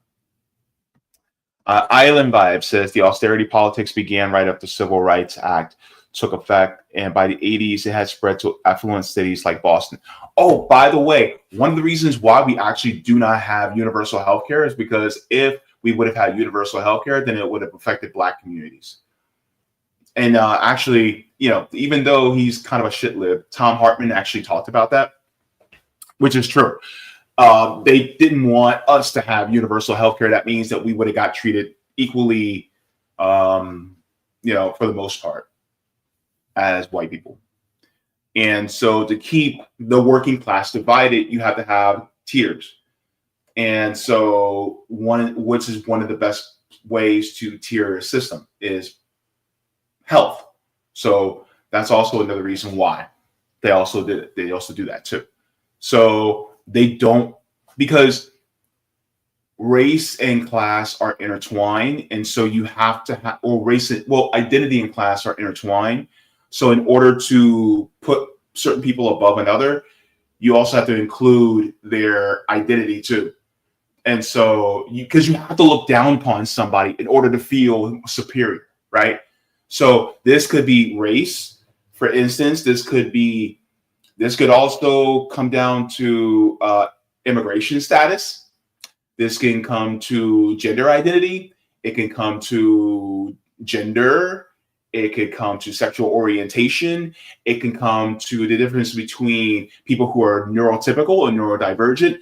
There's so many lines of delineation that they will use in order to keep people separate, to make one side look at another side. And then sometimes they'll give a little bit more benefits or a little bit more crumbs to one side than to another. And then they'll cause a division between one because each side will try to resent each other. This is basically the same old tactic that colonialists used to use, especially in tribes here within the Americas, or tribes and African tribes, because this is, like, for instance, division between the Hutus and the Tutsis. So that's exactly how they try to do it. And so when you see one group speaking, about another group, especially in a way to delineate, typically it's because the powers that be are trying to make it so that your side is against the other side. And then there becomes, what's the word I want to use? There's prejudice from one side to another and from vice versa. And so then you'll start people expressing prejudice or, bigoted thoughts against one side or the other. And then those bigoted thoughts, one side will hear the bigoted thoughts said about them. And then the other side will hear bigoted thoughts said about them. And the next thing you know, they're warring against each other. But guess who's running out all the back door with all the money? It is the people at the top. Right? So this is part of the game that they play. The game is the game of division. The game, like for instance, the gender wars, that's a game that the capitalists play of division. The game of, oh my God, drag queens reading books to children, that's part of the game, right? Or it's the, oh my God, they're giving all these benefits to people who are migrants in our cities and we're not getting anything. That's part of the game that the capitalist class is playing to put you against one another. Right? Because guess what, chicken butt? They're destabilizing these areas, causing drugs to come into our communities. So then we get hooked on the drugs, and then our communities are dispersed and downplayed and dilapidated. But then also on top of that, because their communities are they're decentralized, not decentralized. What's the word I'm going to use? Their communities are being destabilized. That's the word I'm going to use. I'm sorry. The communities are destabilized. And so they end up having to flee. But the only place that they really can flee to actually make it would be to the United States, which is the country that's actually harming their own country. So that they come here and then, they have to obey the law in order to just come here, because if they try to obey the law, they'll be waiting for 10, 15 years to try to get in here, and they'll be dead by then because of the destabilization that the United States is doing.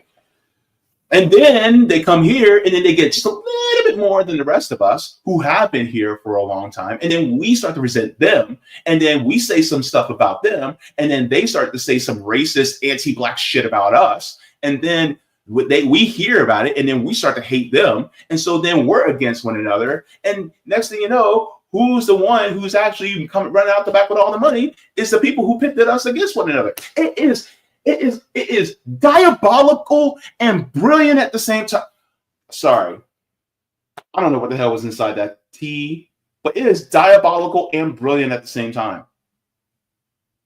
Holy shit. This is why mutual aid is like, I'm doing whatever I can for all the working people. Of course, have focus on your own communities too, but do not let it be the sole and only focus. We can walk and chew gum at the same time. That's all I say. And yes, Tim, this was a badass segment. Thank you so very much. Oh man, this was interesting. And I got to talk about this deep story. Oh my gosh. Carpe Diem, thank you so much for the super chat. Says, leftists need to run for local office instead of wasting time running for president, city councils, county commissions, and sheriff. Look, hey, I am not against it. I think, if you can move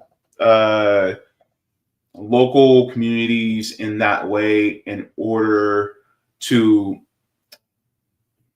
when somebody's doing mutual aid and they're like, oh my God, they're feeding the homeless. And you go, oh, they were? Oh, I didn't see a thing. See what I mean? Or if you can be that one person on the inside where somebody who did mutual aid on the ground or who did something that was beneficial for the community and they somehow needed something done or something that was supposed to be done according to the regulations, but then you forgot to submit the paperwork and they don't have to pay the fine. There's different things that can be done to help people locally. Or you could just change the policy or make it more difficult for states and governments to harm the most marginalized. Put barriers in front of them. Do it, if you want to do it the legal route by, citizen ballot initiatives, implementing things. A public bank is a great way to, like a municipal public bank is a great way to minimize the harm done to the working people. Just do what you can. Thank you very much for that, Carpe Diem. Appreciate it.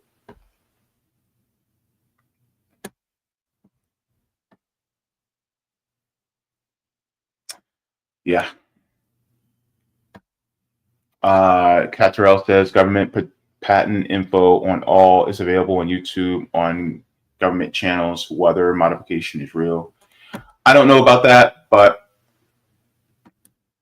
there's a lot of, things that happens. Thank you very much for the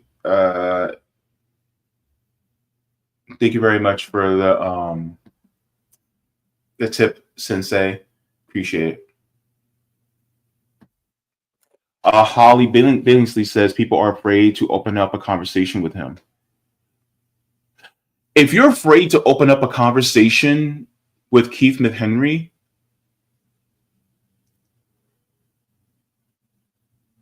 if you're afraid to open up a conversation with him,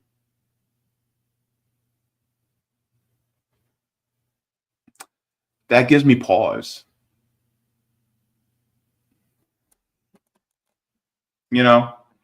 Because people need to know what the truth is, man.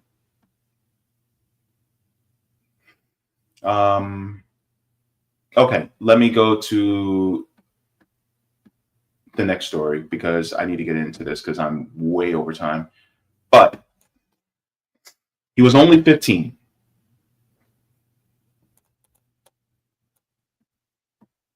I want to get into this story because it is absolutely vital that we get into this now.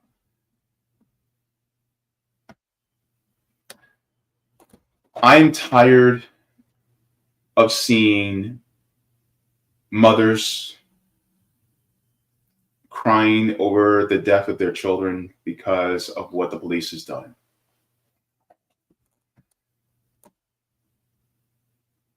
I am exhausted. Let me go here and just share, because you guys saw this last week, but I want to first off set the stage for the culture of police.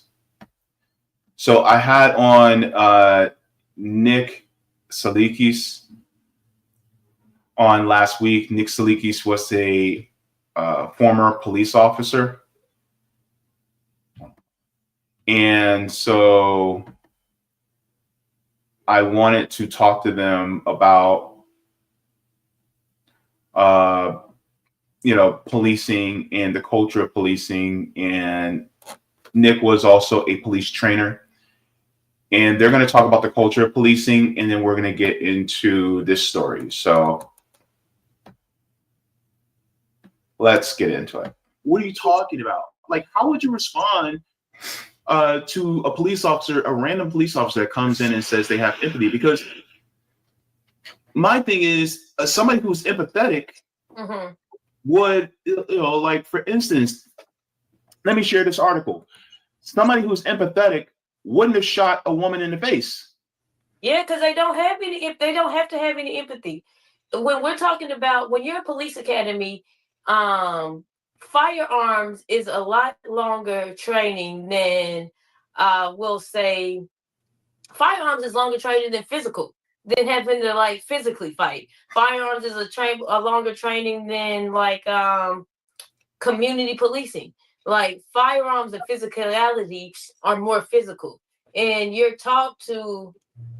You are instilled in your brain to make sure you go home every night, not to make sure we go home every night, not to make sure all of us go home every night, not as if the person you're talking to, who you're supposed to be serving, protecting, to go home. You are taught to make sure you go home every night. So when I'm seeing people get killed, it's all stems from the arrogance that you have to be a cop. So basically, it is centered around the cop going home, right? So the focus of safety is on the police officer, not the community.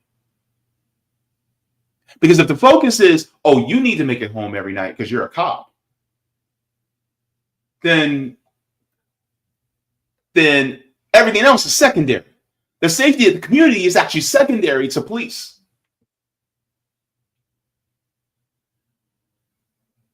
Think about it. So let's get into this story.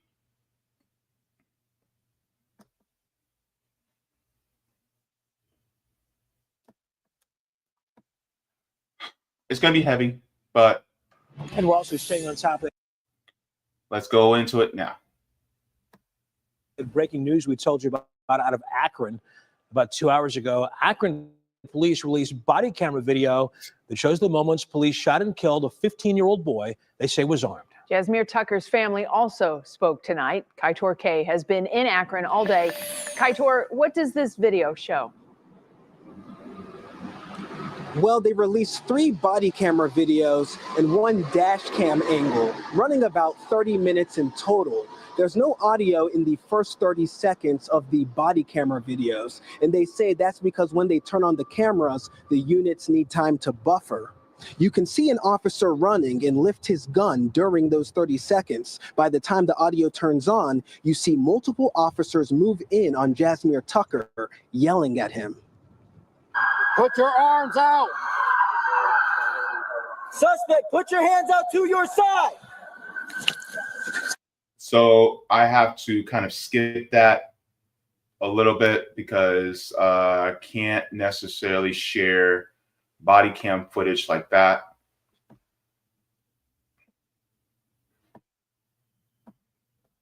Just want to make sure skip that part. Okay. Jazmir was my great nephew. He was always laughing. Everybody loved Jazz, and Jazz loved everyone else. He loved to do yard work. Our family's just devastated. Within the last hour, Akron's mayor and police chief released statements. Mayor Shamus Malik said in part, in hindsight, the amount of time that expired between the shooting and the initiation of physical aid to Jazmir is deeply troubling to me. I want to be clear that any unreasonable delay in the rendering of aid by police officers is unacceptable and has no place in Akron. He went on to say that the chief is going to add immediate training sessions for all officers about rendering aid. Meanwhile, Police Chief Brian Harding said in part, I support Mayor Malik's vision for a use of force policy review. Our department and our officers will be involved every step of the way in helping to address questions and concerns from our residents throughout that process. And you can all read the full statement on WK.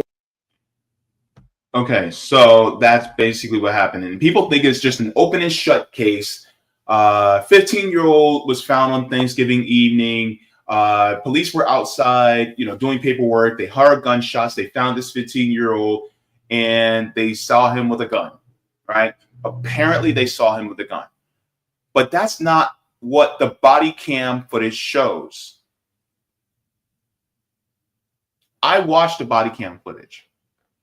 I'm not going to show it here. But after the kid gets shot, by the way, the police have assault rifles. Not guns, not the standard issue gun that a police officer has, but they literally have assault rifles pointed at this kid. And the time between shooting the kid and giving him aid to save his life is almost 10 minutes. So they allow him to bleed out as they're searching his pockets. 15. Now, did he have a firearm on him? Yes. Was he holding it in his hand? I didn't see one. They went through his jacket pockets and there was a gun deeply buried into one of his jacket pockets. They had to pull out a bunch of stuff before they actually got to the gun.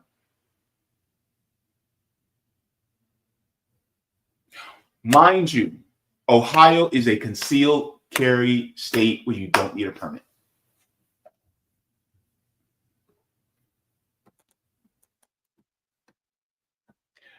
So I would like to go over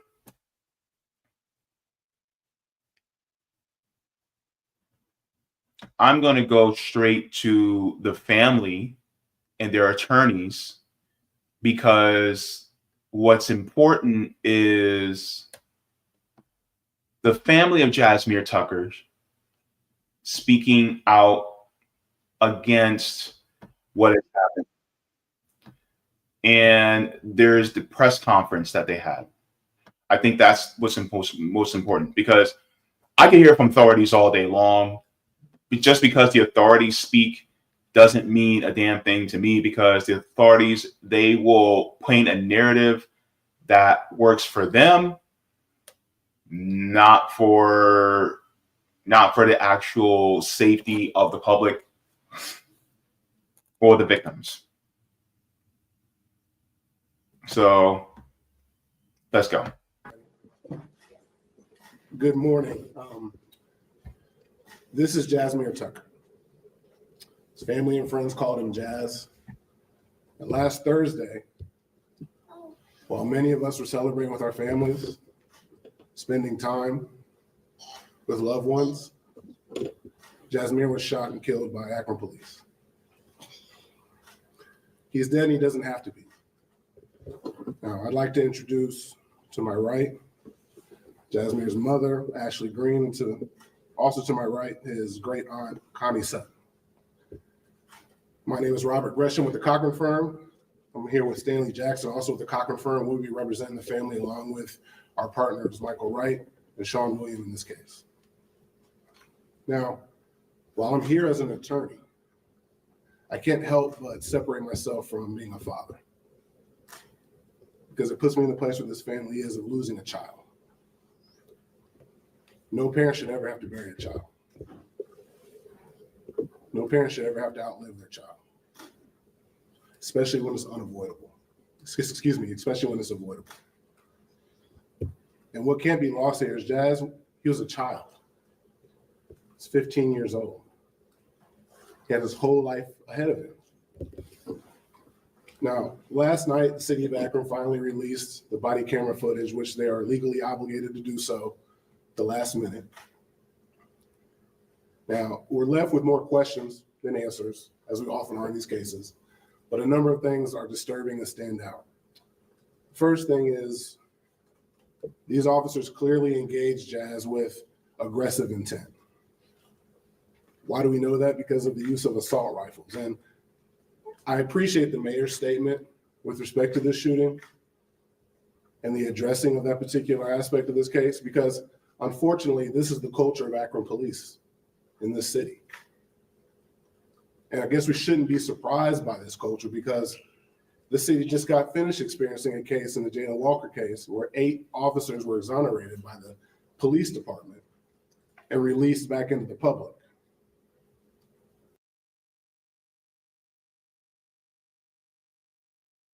So that part about Jaylen Walker case is also true. Some of the same police officers that were on the scene for the Jaylen Walker, and I actually talked about the Jaylen Walker case 2 years ago. But some people who are on the scene at the Jaylen Walker case were also on the scene for this case as well. And so from what I'm hearing on the ground is that there's a lot of dangerous people that are in the police department in Akron, Ohio, that are a threat to the public's safety.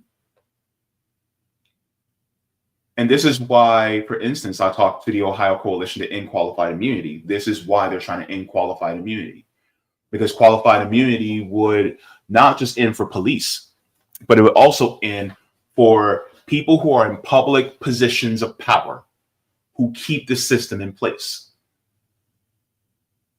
So this would take their immunity away, so then they could be sued if they do something wrong. So, for instance, people like the mayor would also face lawsuits for failing to protect the citizens of this community by not actually holding the police accountable. And so this is happening over and over and over again with people constantly being gunned down by police because they're too trigger happy, and they're more focused on them going home than keeping the community safe. And this is what is happening. And this happens especially to those of us in the Black community over and over and over, because it is a culture of white supremacy, racism, and even if the cops are Black, you're a cop first and you're Black second. That's how it works.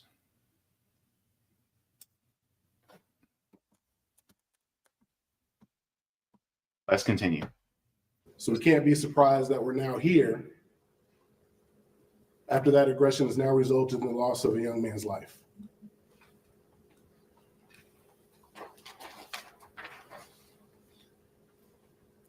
The Akron Police Department had a total disregard for the humanity of Jazz.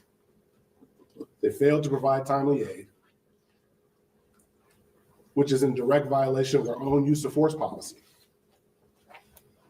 Their own use of force policy says that the preservation of human life is of the highest value. That's what their policy says. That's what they say. is one of their principles. Part of our investigation will be aimed at addressing a number of these questions and more. Now, there's a problem with Akron PD. And like I said, we appreciate the mayor's statements and comments, but respectfully, this family wants results.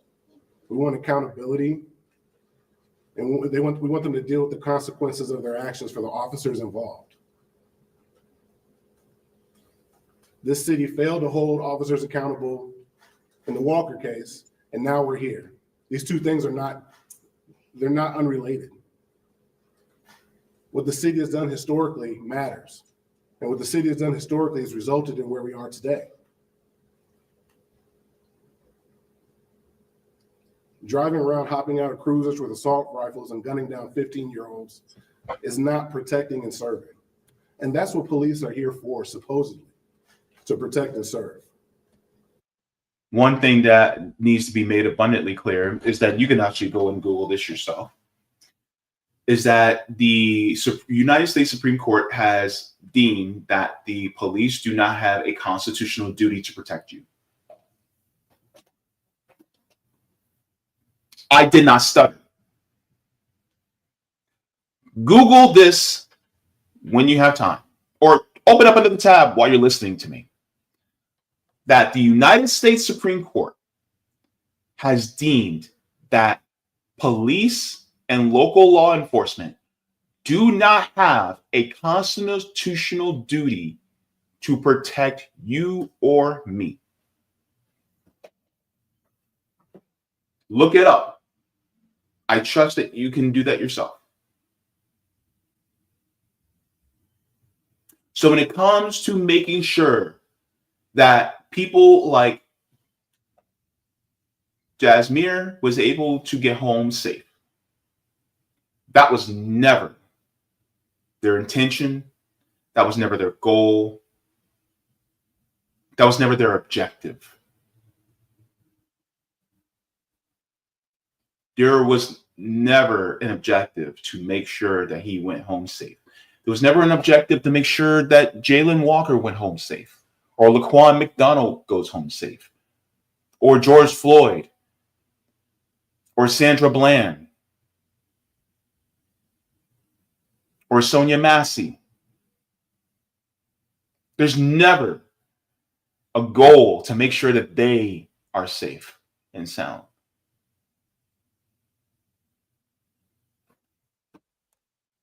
Never a goal to make sure that Tamir Rice was safe and sound, even though he was only 12 years old and playing with a toy gun in a park.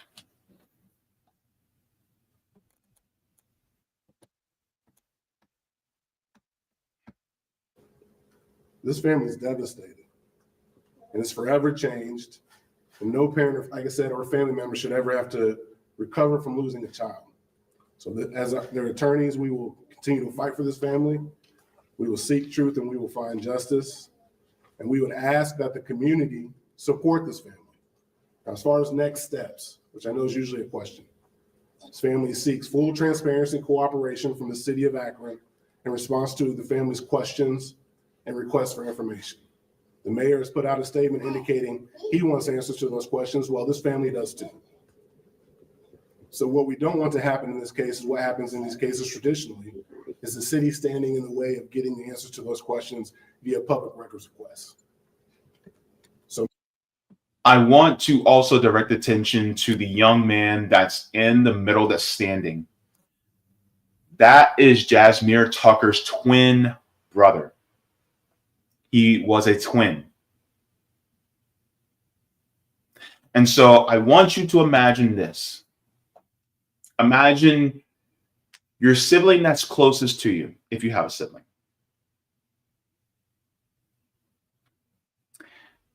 And I want you to try to imagine what Jazmir Tucker's identical twin brother is feeling right now.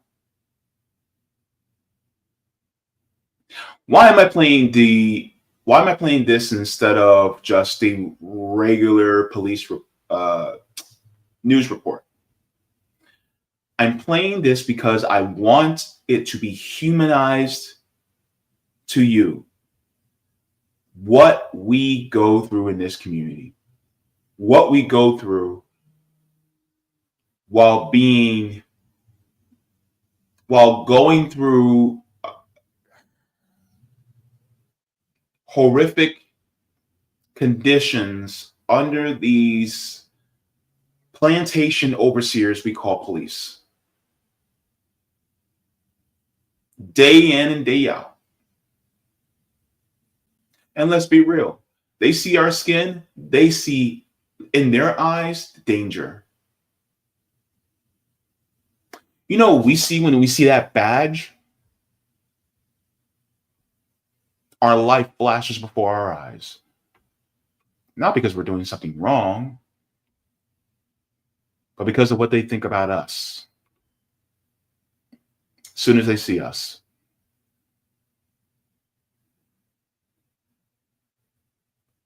And yes, it is because of our identity sometimes. And other times it can, yes, also be because of our class. But our identity and our class are intrinsically tied together too.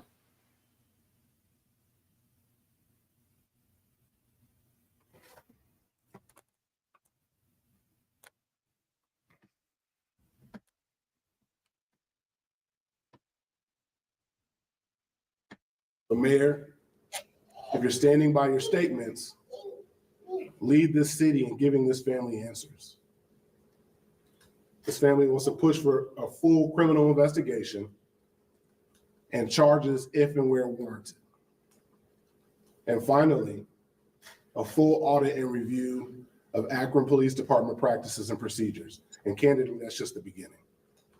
And at this time, like I said, we would ask that everyone support this family, keep them in your thoughts, and help them continue to support this fight for justice for Jazz. This time I'm gonna pass the stage to my co-counsel, Stanley Jackson, and he'll fill in the rest of the case.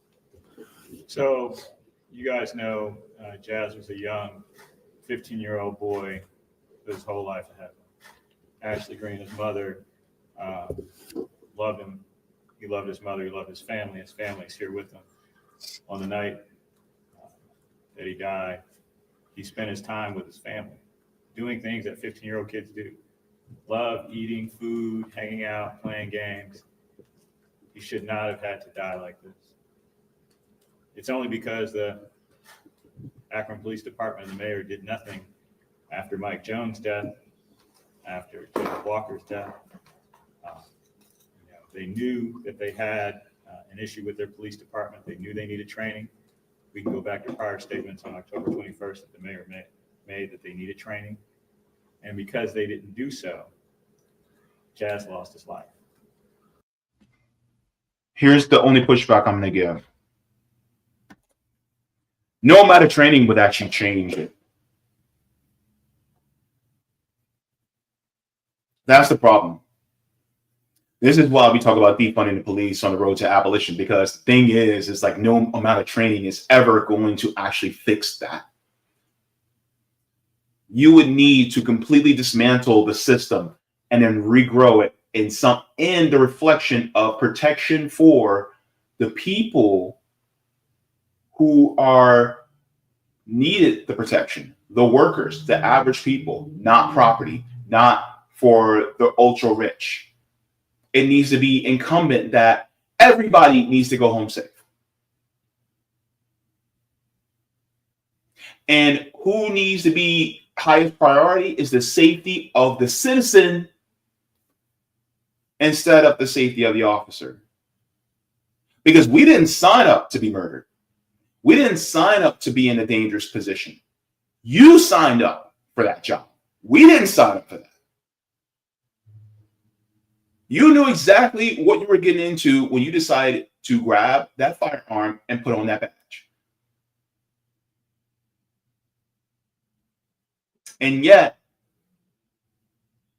it's always us that wind up dead.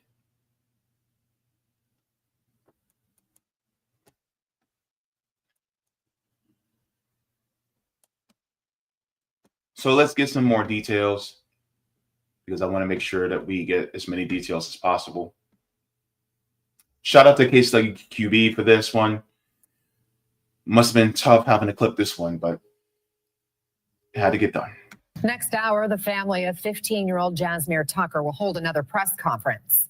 The teen was killed in a police shooting in Akron, Ohio on Thanksgiving. And Akron police have now released body cam and dash cam footage of the deadly incident. We have to warn you, the video is graphic. It includes the camera of the officer who shot Tucker. And while you can see the muzzle flash of his shots leading up to and during the shooting, police note on their body cam video that there was no audio for 30 seconds of buffered video prior to camera activation. Just last hour, Akron's mayor said even he has unanswered questions about this incident. My initial questions are why the cameras were not activated by the officers and whether this violated the body-worn camera policy. This will be reviewed in our internal investigation. I also believe many will ask why the officers used rifles instead of handguns in responding to this incident. This will be something that we discuss more going forward. Let's go out to NBC News correspondent Shaquille Brewster. Shaq, so many unanswered questions in this incident. Police also said that they encountered an individual with a loaded firearm, but then video shows police recovered a weapon from Tucker in a zipped up pocket. Did they address that key detail this morning? Exactly.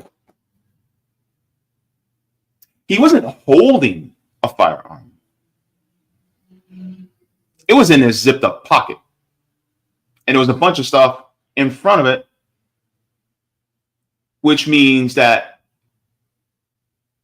how in the world, if police get to him and they're pointing their rifles at him, how does he have enough time to put the gun back inside of his pocket and put other stuff in front of it and then zip it up? How does he have time to do all that?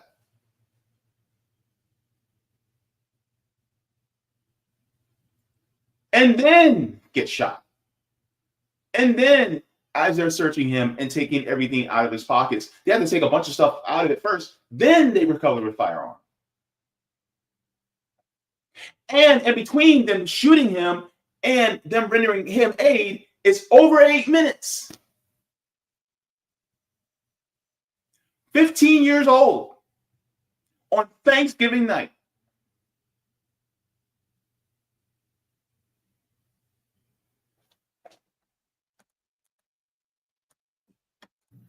They did, Anna, and let's play that moment. Again, this video is disturbing, but let's play that moment because both the police chief and the mayor suggest.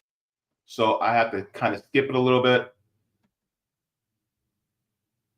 So, of course, they had to, they showed the firearm being taken out.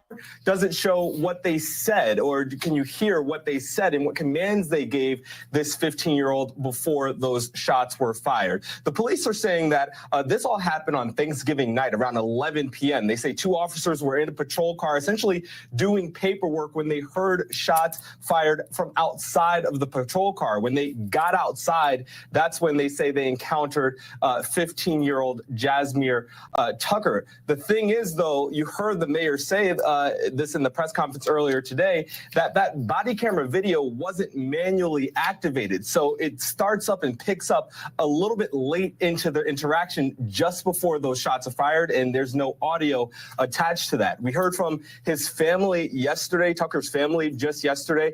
They did not process the video just yet, but this is what they shared about their loved one. He was always laughing. Everybody loved Jazz, and Jazz loved everyone else. He loved to do yard work. Our family's just devastated. Now, the video shows that it took about 8 minutes from when those shots were fired to when this 15-year-old started receiving medical attention. That's something that the mayor said was deeply troubling to him. And that will also be part of this investigation that is being led by the state. It's an independent investigation, and those findings will be handed over to the attorney general and then presented before a grand jury for possible charges on it. Okay, Shaquille Bruce.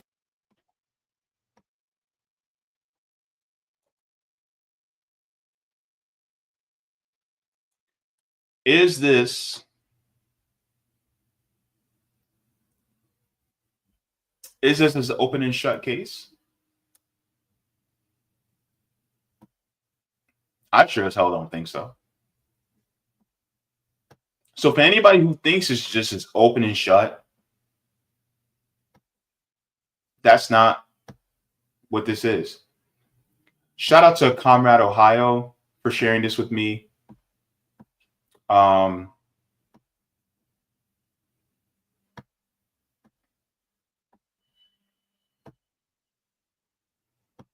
If this doesn't piss you off, then I don't know what will.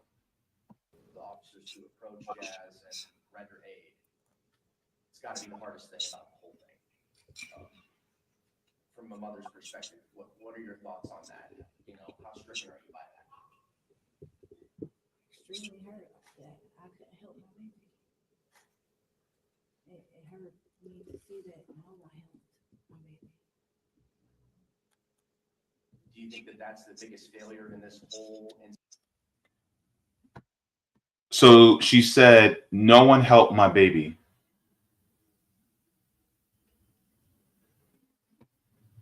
No one helped him. I am tired of seeing mothers, especially Black mothers, crying because of what has been done to their kids. I'm tired of it. I literally have to have this conversation with my nephew.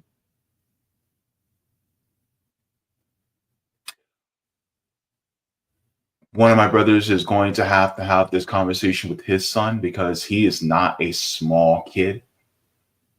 And even if he was a small kid, it doesn't matter because they'll still see him as a Black man. Jazmir Tucker was a boy. A boy. And here's the funny thing a lot of people don't realize. When it comes to being Black, you're always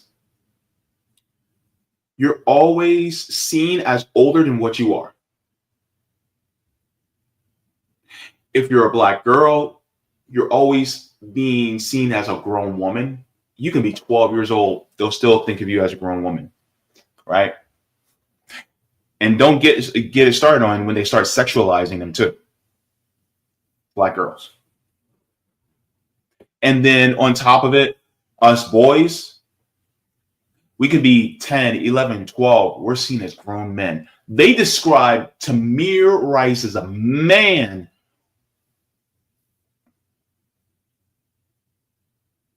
And the first responders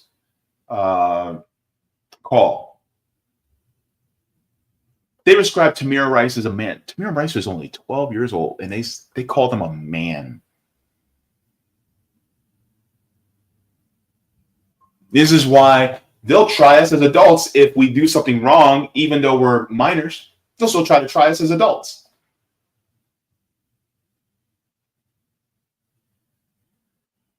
Because that's how we are perceived. Meanwhile, if you're white, you're infantilized. If you're a white woman, you're seen as a little girl, an innocent little girl. If you're a white man, you're seen as an innocent little boy. Look at what they did to Brock Turner. Brock Turner committed sexual assault, and they used the affluent case for him. Oh, see, he had his whole life ahead of him. Meanwhile, you have a 15-year-old with his whole life ahead of him. But because he was Black, they don't care. And that's part of the system.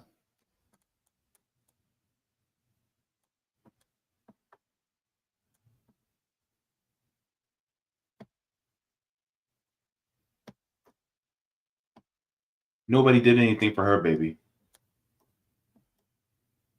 Nobody. They could have, but they decided not to.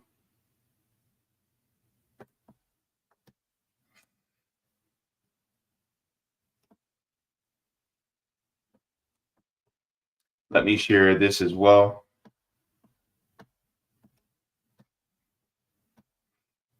This is from Signal Akron.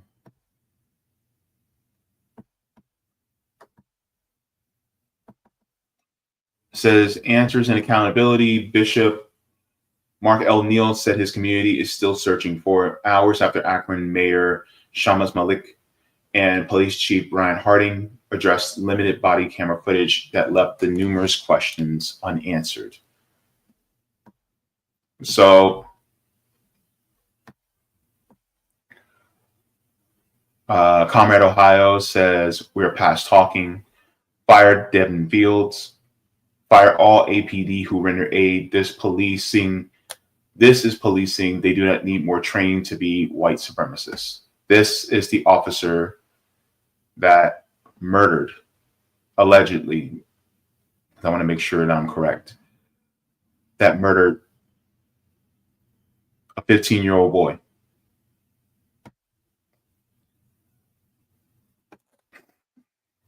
Immediate termination of Officer Fields for killing of Jazmir Tucker. There is a change.org petition. This from the Akron Beacon Journal says family attorney says officer who shot Jazmir Tucker was involved in the Jayland Walker shooting. Stanley Jackson, one of the attorneys representing Jazmir's family, says the Akron officer who fatally shot Jazmir was also involved in the fabled police shooting of Jayland Walker 2.5 years ago. In a statement later Friday, attorneys for Jazmir's family said that the city of Akron's director of law confirmed to us the identity of the officer who killed Jazmir Tucker. Says that same officer named in the Ohio Bureau of Criminal Investigation report summarizing the Jayland Walker shooting. In the BCI report, that officer, in his own words, detailed his role in the Jayland Walker response. The officer indicated that he pursued Mr. Walker in his police cruiser and then continued his pursuit on foot. He drew his weapon on Mr. Walker and participated in the aftermath of the shooting.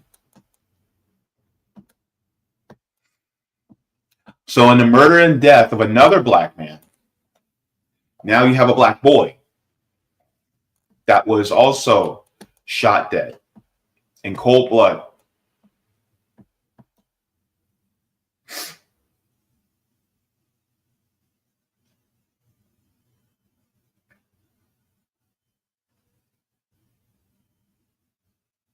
Let me share this as well.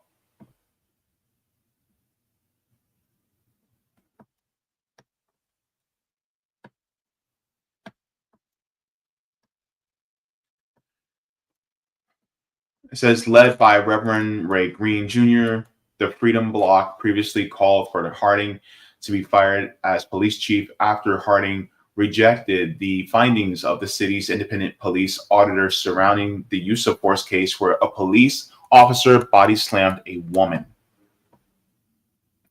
Says there's nothing really you can say. We're past the point of talking. Anything other than job terminations, anything other than the Department of Justice will be here tomorrow. Anything else is really irrelevant. Akron Police Department really just does not have regard for human life. And that's one of the biggest issues that a lot of people aren't talking about. And this isn't just the Akron Police Department. There are many police departments all over this country that just do not have a regard for human life. If they do not have a regard for human life, then they should not be in charge of trying to preserve those lives. Because if they're not trying to preserve those lives, then what the hell? If they're not trying to preserve the life, then they don't have any business being over us like that. Let me share this as well.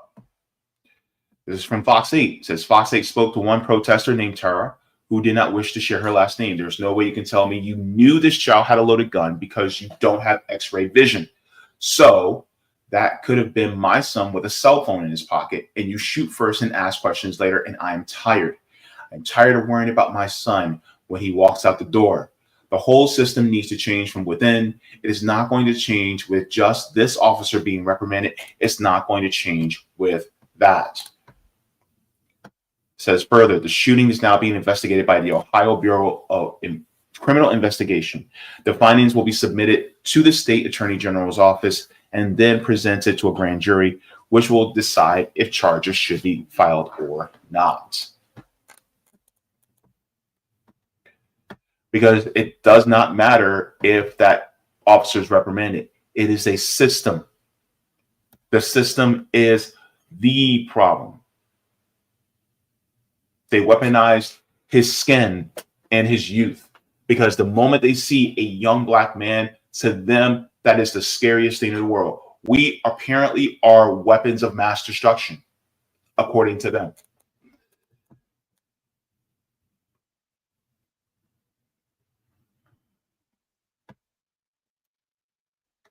And let me share this as well.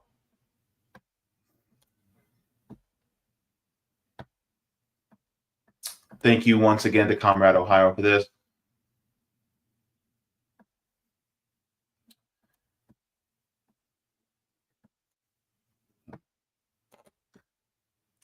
Says the family's attorney said that the statement that the fact that Jazmir had a weapon was irrelevant because officers didn't know he had it until they unzipped his pocket after he was shot. They didn't even know he had a gun. All they did was heard gunshots. The police department did a number of things tactically wrong in this case, starting with the aggressiveness that they initiated with the pursuit. These officers came out with the intent to do one thing: shoot and kill. He said, what I perceive to be the biggest issue here is the culture of violence in this particular police department. The mayor, Stanley Jackson, one of the attorneys, says the mayor and the police department weaponized the police by allowing them to carry assault rifles, right? And then the police department weaponizes Jazz's skin and his youth. That's the problem. Why in the hell do we have police with weapons of mass destruction like assault rifles?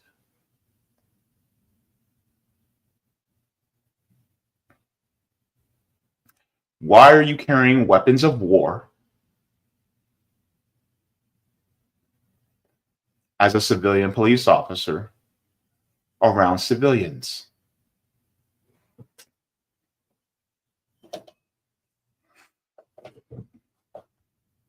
Are we in Iraq? Are we in Iran? Are we in Afghanistan? Are we in Syria? No, you're in Akron, Ohio. Why do you have weapons of mass destruction?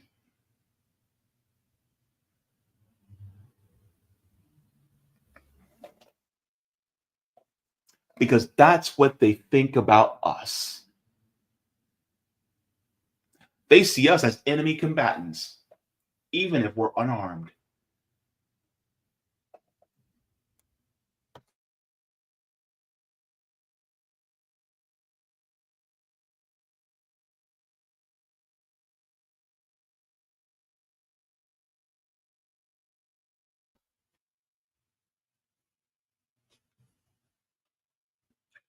They see us as enemy combatants, even though we're citizens just trying to live our lives. So what I'm going to do is I'm going to share the change.org petition. Please sign it. Because I don't know about you, but I am extremely exhausted. And then people wonder why we're demanding things like reparations for American descendants of slavery. People wonder. They're like, why are you asking for reparations? Take a guess. Take one big fat guess. Take it. Think about it. And this is the same type of policy that people like a Joe Biden or even a Donald Trump support, that will contribute to the murder of us wholesale, left and right and center.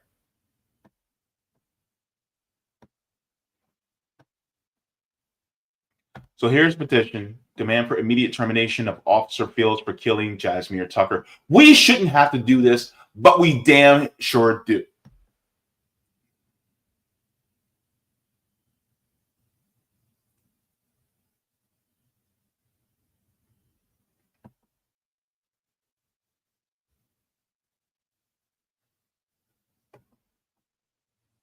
So I hope that you guys are able to share the petition as well as sign it.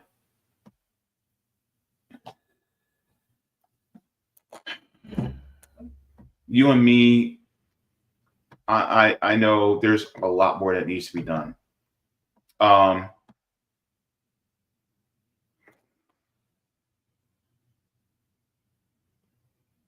I just got a DM from Comrade Ohio, says also today is day 4 of protests. Started day with 15 to 20 people. Yesterday there was at least 50 people out there, and we're expecting large mobilizations today and tomorrow evenings. Thank you very much, Comrade Ohio. Thank you for giving me that additional information. But this is why we talked about mutual aid today. This is why we're talking about changing the system fundamentally, because this is why it needs to. Because our lives are literally at stake. Our kids' lives are literally at stake, because you literally have the protectors, the stormtroopers that are guarding the food and the housing and the healthcare away from us and keeping it in the hands of a very small few. And guess what? We're done. We are done. Are you done? Because I am.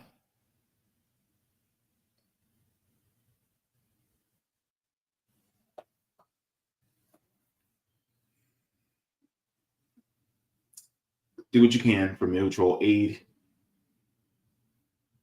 Let's take whatever type of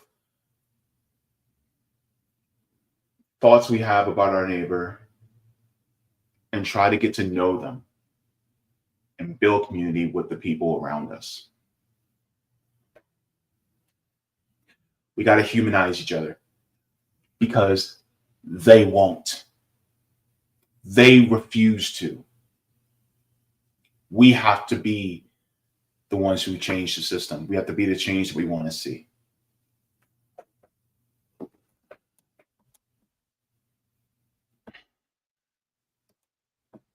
I hope you're tired, because I am too.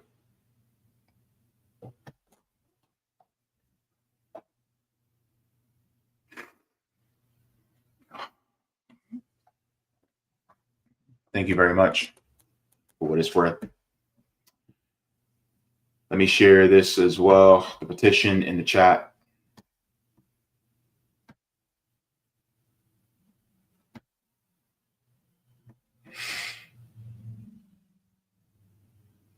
Let me go to the chat, and then we will head on out.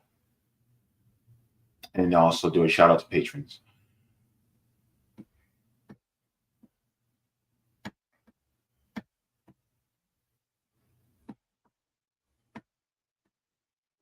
All right, so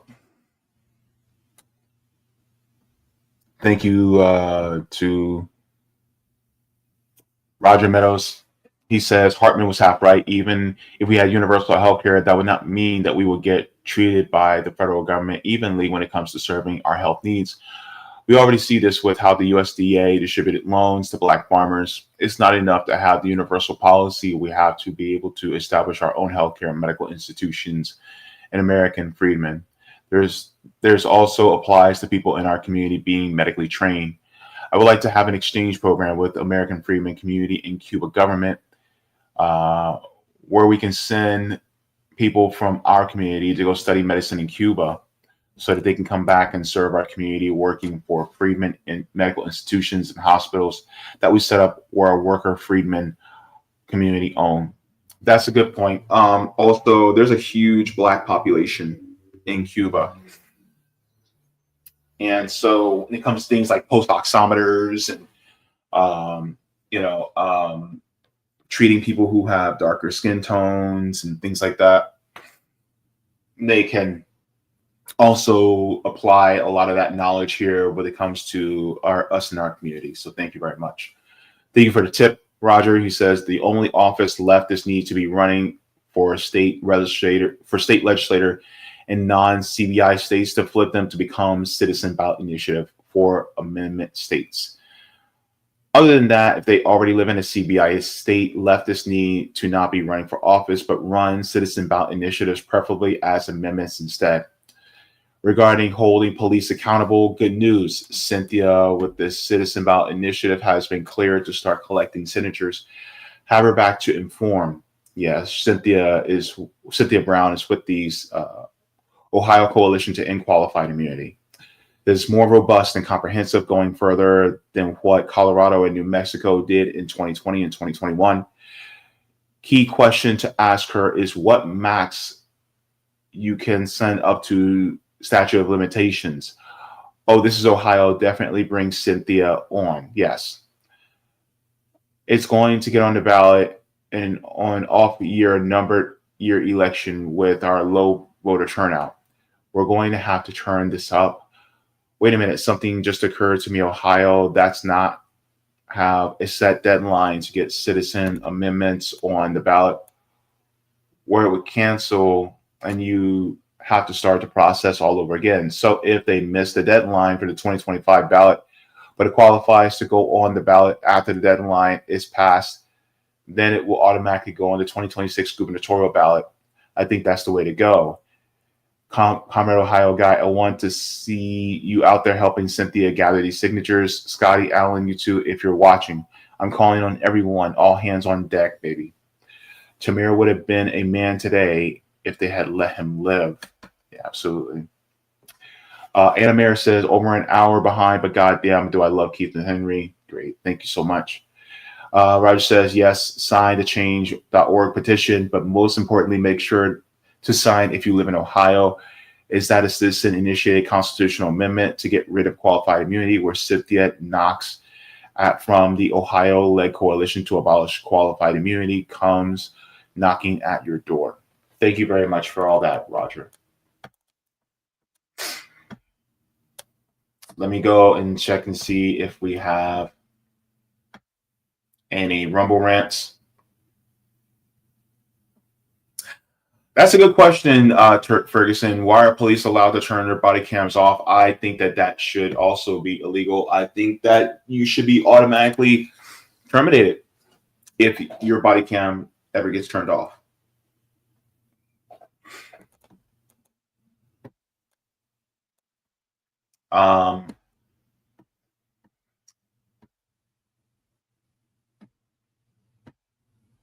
There was this. Thank you to Chris Herring for becoming a YouTube member, a channel member. Thank you so very much. Clap it up for Chris. Appreciate it. Yes, we also do memberships here on the channel. All right. So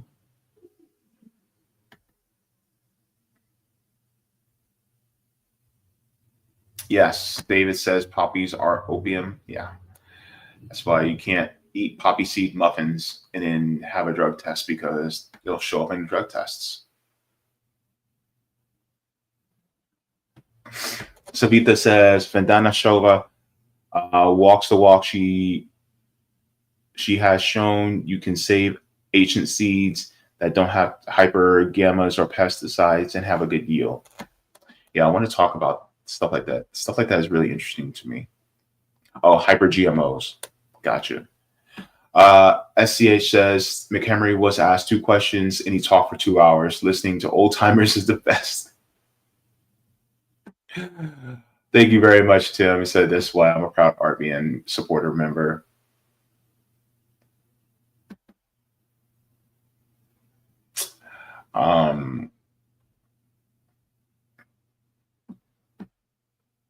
Holly says we need mass political migration. Actually, I kind of think we are there. Would love to see both parties fall. Yeah, me too. Absolutely.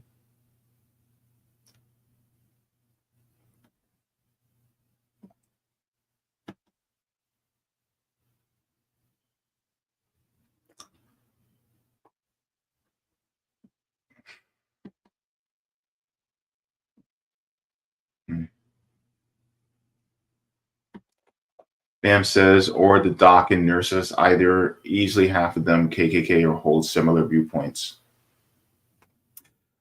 I'm actually disheartened to see how many physicians are silent about what's going on in Gaza. They should think, right? But yeah, there's a lot going on right now, especially, in the Middle East or West Asia. And tomorrow, I know Sabby and Nick are going to be talking to Vanessa Billy this week. Also, Nick will be talking to Dan Cohen. So there's going to be a lot of information coming out about what's going on in Syria. I particularly didn't really talk about it because, number one, I am not an expert on Syria. I have a lot more I need to learn, but I'm trying to learn from the anti-imperialist journalists that are on the ground. So, I still have a lot to learn, and I appreciate Margaret, Kimberly, and Nick, bringing me up to speed on what's going on. But there's a lot of people who are anti-imperialist journalists. I encourage you all to look to them. For instance, people like Vanessa Beeley, Dan Cohen, Abby Martin, Margaret Kimberly, Ann Garrison, Max Blumenthal. Oh my gosh, I'm blanking on his wife's name. Anya Parampil. So many people who are up to speed on it. So just look to them, glean from them, especially. And I will say this in regards to the Syria issue. The Palestinian resistance fighters were able to get some of their resources from Assad. Now, he may have his issues, but he was also behind, the attempts to free Palestine. So if you stand with a free Palestine and you see that now Netanyahu is cheering over Bashar al-Assad leaving Syria, that tells you what you need to know. Okay? Now, I'm not saying he's perfect in any way. He probably does have his issues. But he's also standing behind a free Palestine. So keep that in mind when you see people cheering for, oh my God, Syria's finally free. Like Libya? So stay tuned. Nick will be having on, I think Dan Cohen's going to be tomorrow on RBN. Yes. So Nick will be on with Dan Cohen tomorrow. I think Sabby will have on Vanessa Beeley this week. So stay tuned for Sabby's channel. And then Nick will also have on Vanessa Beeley on as well. So stay tuned. And that's going to be, a worthwhile educational show to get into, especially what's going on in Syria. This Tuesday, I'll be having on a North Korea expert on my channel. So if you guys would like to, you guys can tune into that Tuesday at 2 p.m. Eastern. And yeah, so it's going to be a very good week for content, especially geopolitical. Please make sure to stay tuned. Okay. And also, shout out to patrons on Patreon. Without you guys, we would not be able to do the work that we're doing. We're trying to do more work on the ground when it comes to mutual aid. Those of us at RBN Orlando chapter, we're partnering with mutual aid organizations here on the ground as well. We've, going to be doing some more within the next week or two. So please tune in and stay for that. And I just want you guys to continue to, do what you can for your community as well, because that is what needs to happen.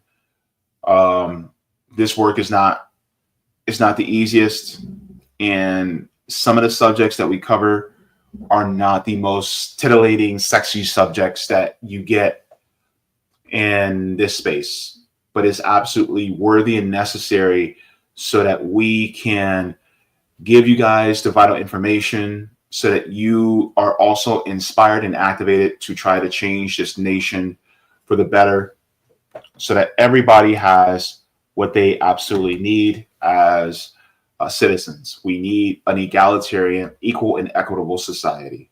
And that's one of the reasons why this channel exists. And it exists also because we did not see very many people with our identities in this space and talking about the things that matter the most to us. This is why we exist too. So with that being said, I also want to share what's going on with me as well. Just let you guys know, I said before, but I also am trying to get on the donor list for a kidney. I've been on dialysis for almost 16 years. So if you guys would like to test and see if you guys might be a match for me, you guys can go to tgh.org/living kidney donor. There's over 109,000 people in the country that are waiting for kidneys. That are waiting for organ transplants right now in this country. Almost 90,000 of them are waiting for a kidney alone. So if you guys would like to, anywhere within the United States, you guys can get yourself tested to see if you're a match. Even if you're not a match for me, you're a match for somebody. And then you could also help somebody when it comes to organ transplants. But also, it is a very big decision. Please think deeply and thoroughly, and you're not a bad person for deciding not to in your heart of hearts, okay? But just putting that out there, so you guys at least know one person that's in need of an organ transplant. So thank you very much for that too. Also, I just want to give a shout out and love to our comrade Rome. Rome, of course, is still locked up. So if you guys would like to contribute for his commissary, if you guys would like to, you guys can donate there. Let me put the link to his GoFundMe in the chat. So if you guys would like to donate for him, you guys can do that as well. Rome has done so much for our community. Please make sure to donate to him to make sure that he's doing okay. We appreciate and love him very much. So, yes, thank you very much for that. All right, so I'll be doing the readings of my books sometime this week. I got to get into, of course, The Will to Change, as well as A Water in the Spirit, and Prejudicial by Margaret Kimberly. Will get this done. All right, everybody. So I'm gonna head on out. I gotta make chili for dinner because number one, it's still kind of cool outside, and I'm in the mood for chili. I'm really in the mood for it. All right, everybody. Like I always tell you, water your plants, water yourselves, leave the world better than you found it. Do all the things if you got them. Mwah, forehead kisses. Thank you so very much to Keith McHenry for joining, and I hope to have another great conversation with him in the near future. And also, do what you can to keep your community safe. Look out for people because we can't depend on the police. And if you can, please sign that petition to help the family of Jazmir Tucker. Please do so. All right. I love you guys for watching. You guys have yourself a great night. Take care.